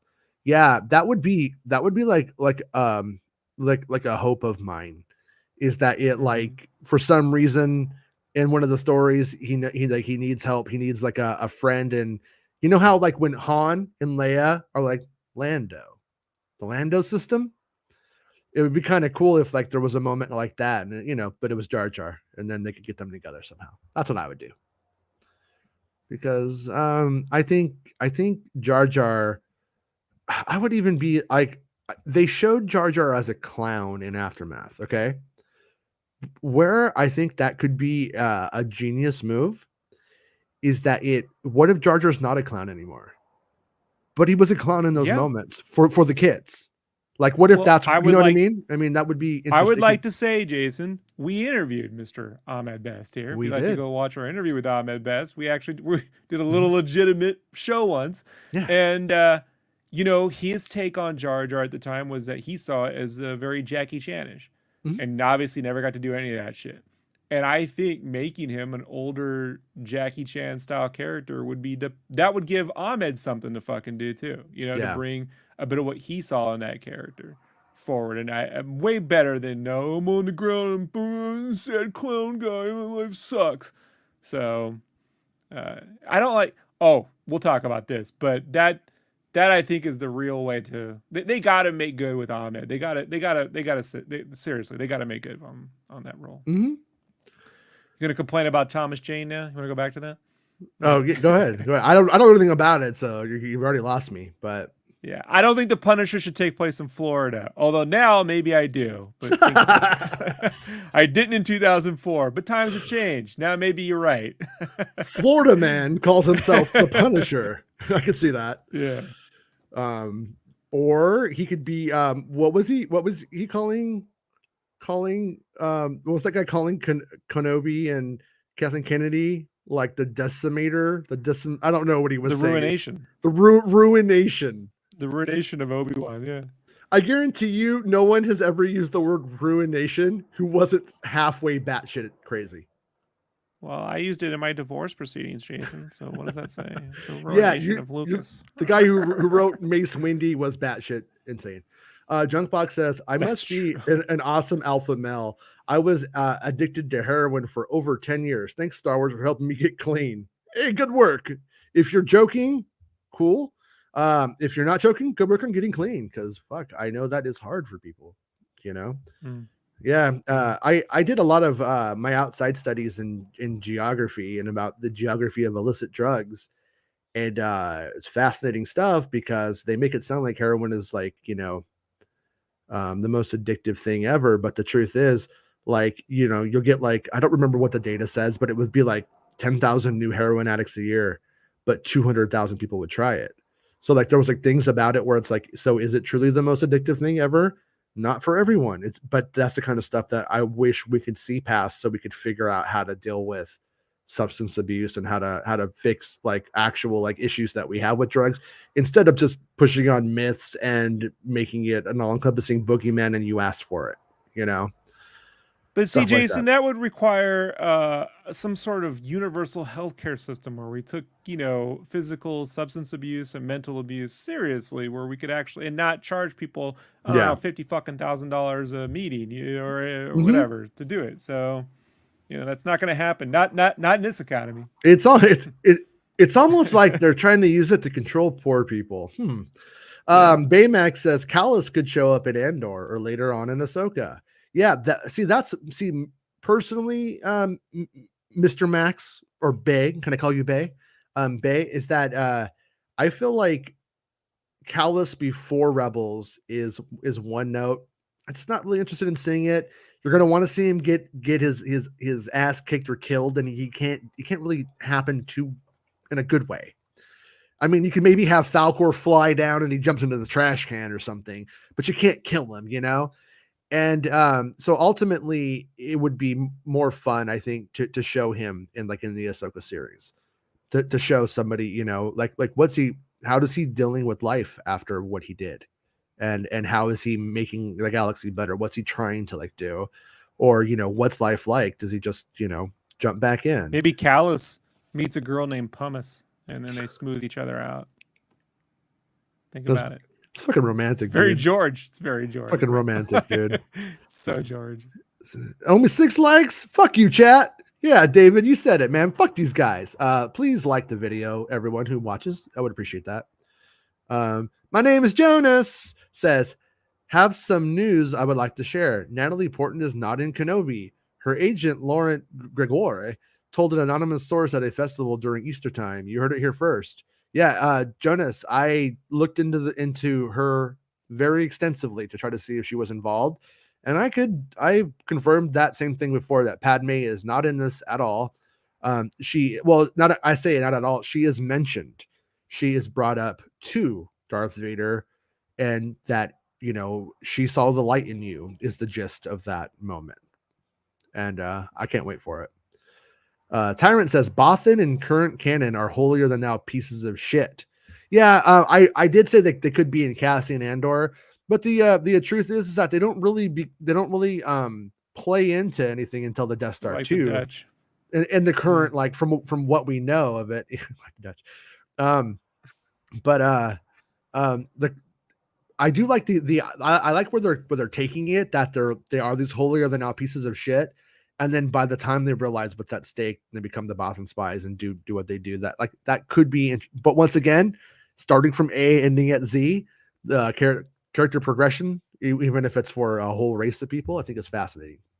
So Baymax, dogs, no cats, no lambs. Fuck yeah, lambs. Yeah, lambs. Lambs are in. Lamb head all the time.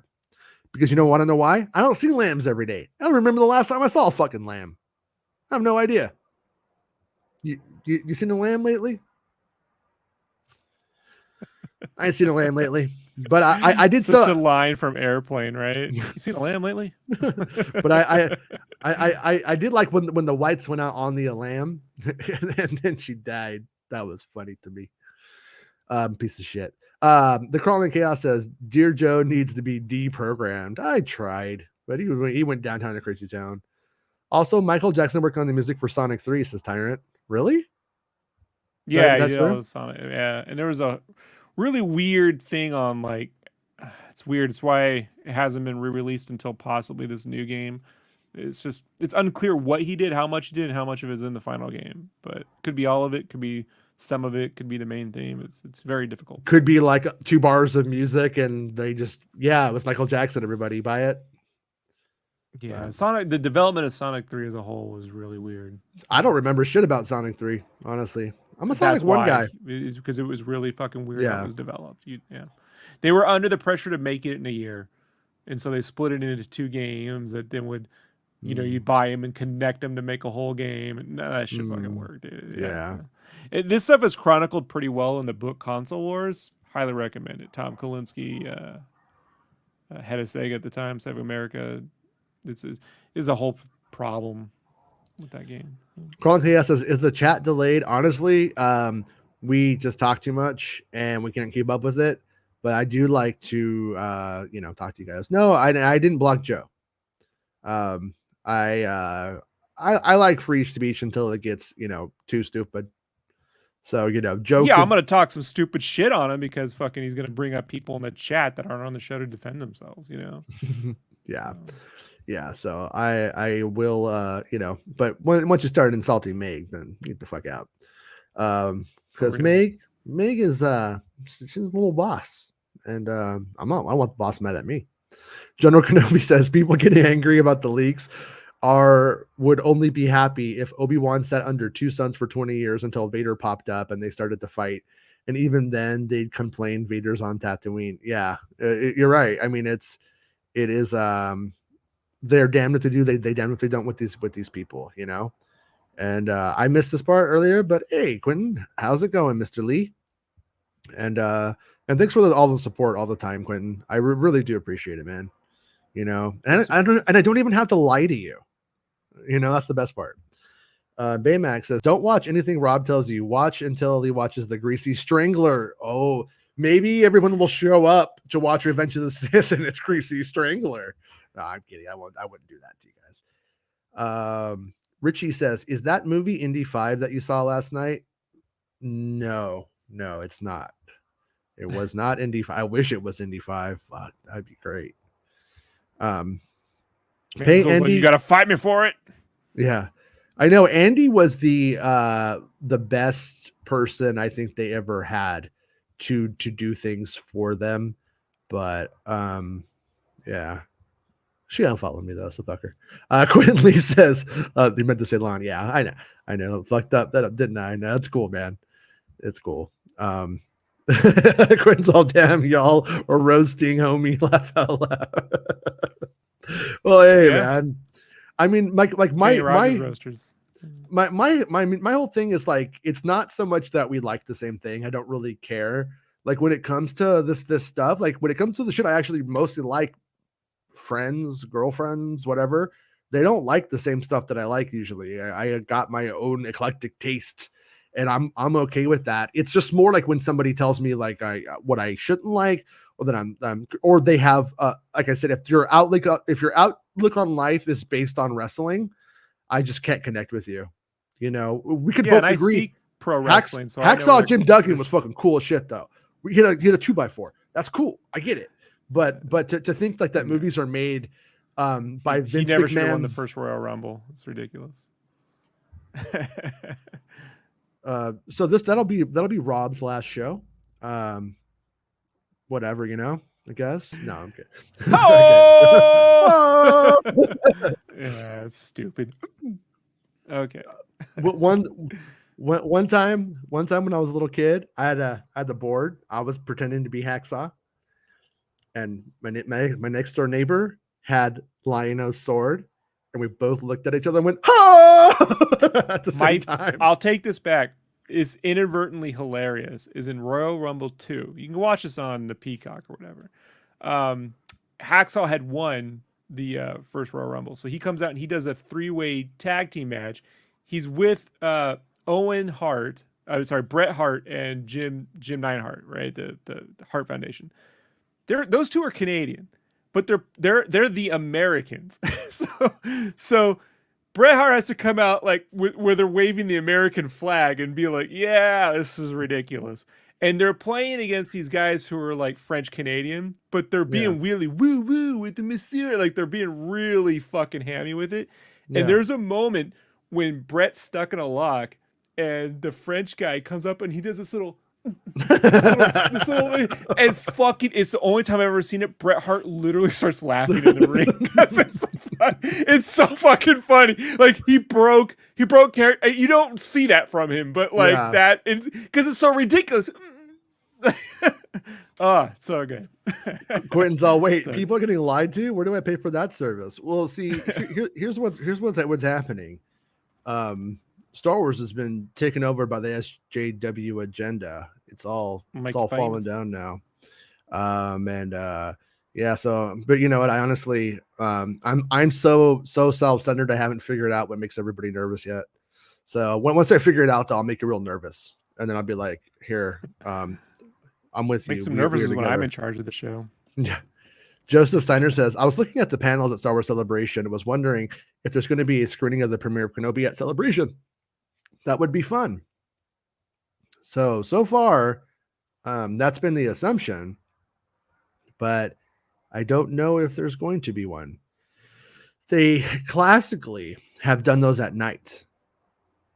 Usually not in the, they usually don't do it like during the day. Usually, like I said, it's at night. People would come back for like a screening of a show. And so we will see if they're going to do that or not, and when they're going to do it. Because if they're doing it early enough, I would probably go. But at the same time, if I could see, like if it's like 8 o'clock, as opposed to watching it at 9 o'clock at home, I'll just stay home and watch it, comfort without getting COVID. Bestman says, Rob blanked me, still hates me, fight is still on.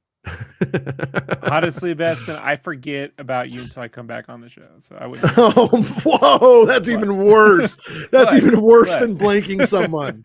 It's not really on my radar. All right. Well, we're gonna call it a day here. Call it a show. Happy birthday, Revenge of the Sith and Phantom Menace.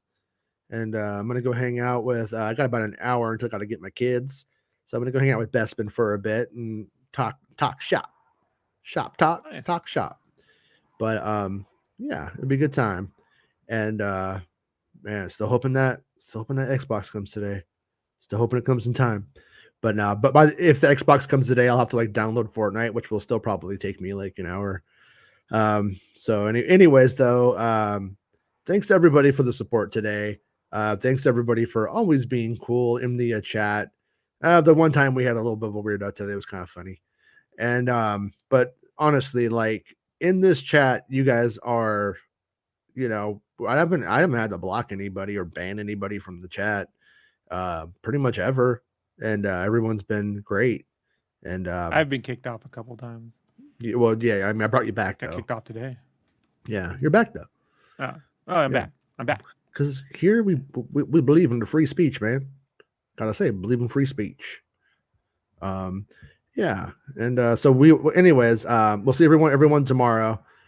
Same bat time, same bat channel, and be cool. Don't fall for the grifters, and yeah, we'll see you tomorrow. Don't give them your money. Yeah, I mean, give it to me, but if you won't, don't give it to anybody. Spend it on yourself. Bye. It's the end of the show. Come on, let's go. Hey! It's the end of the show. Come on, let's go. Hey! It's the end of the show. Come on, let's go. Hey! You know you should go. Come on, let's go. It's not about spaceships.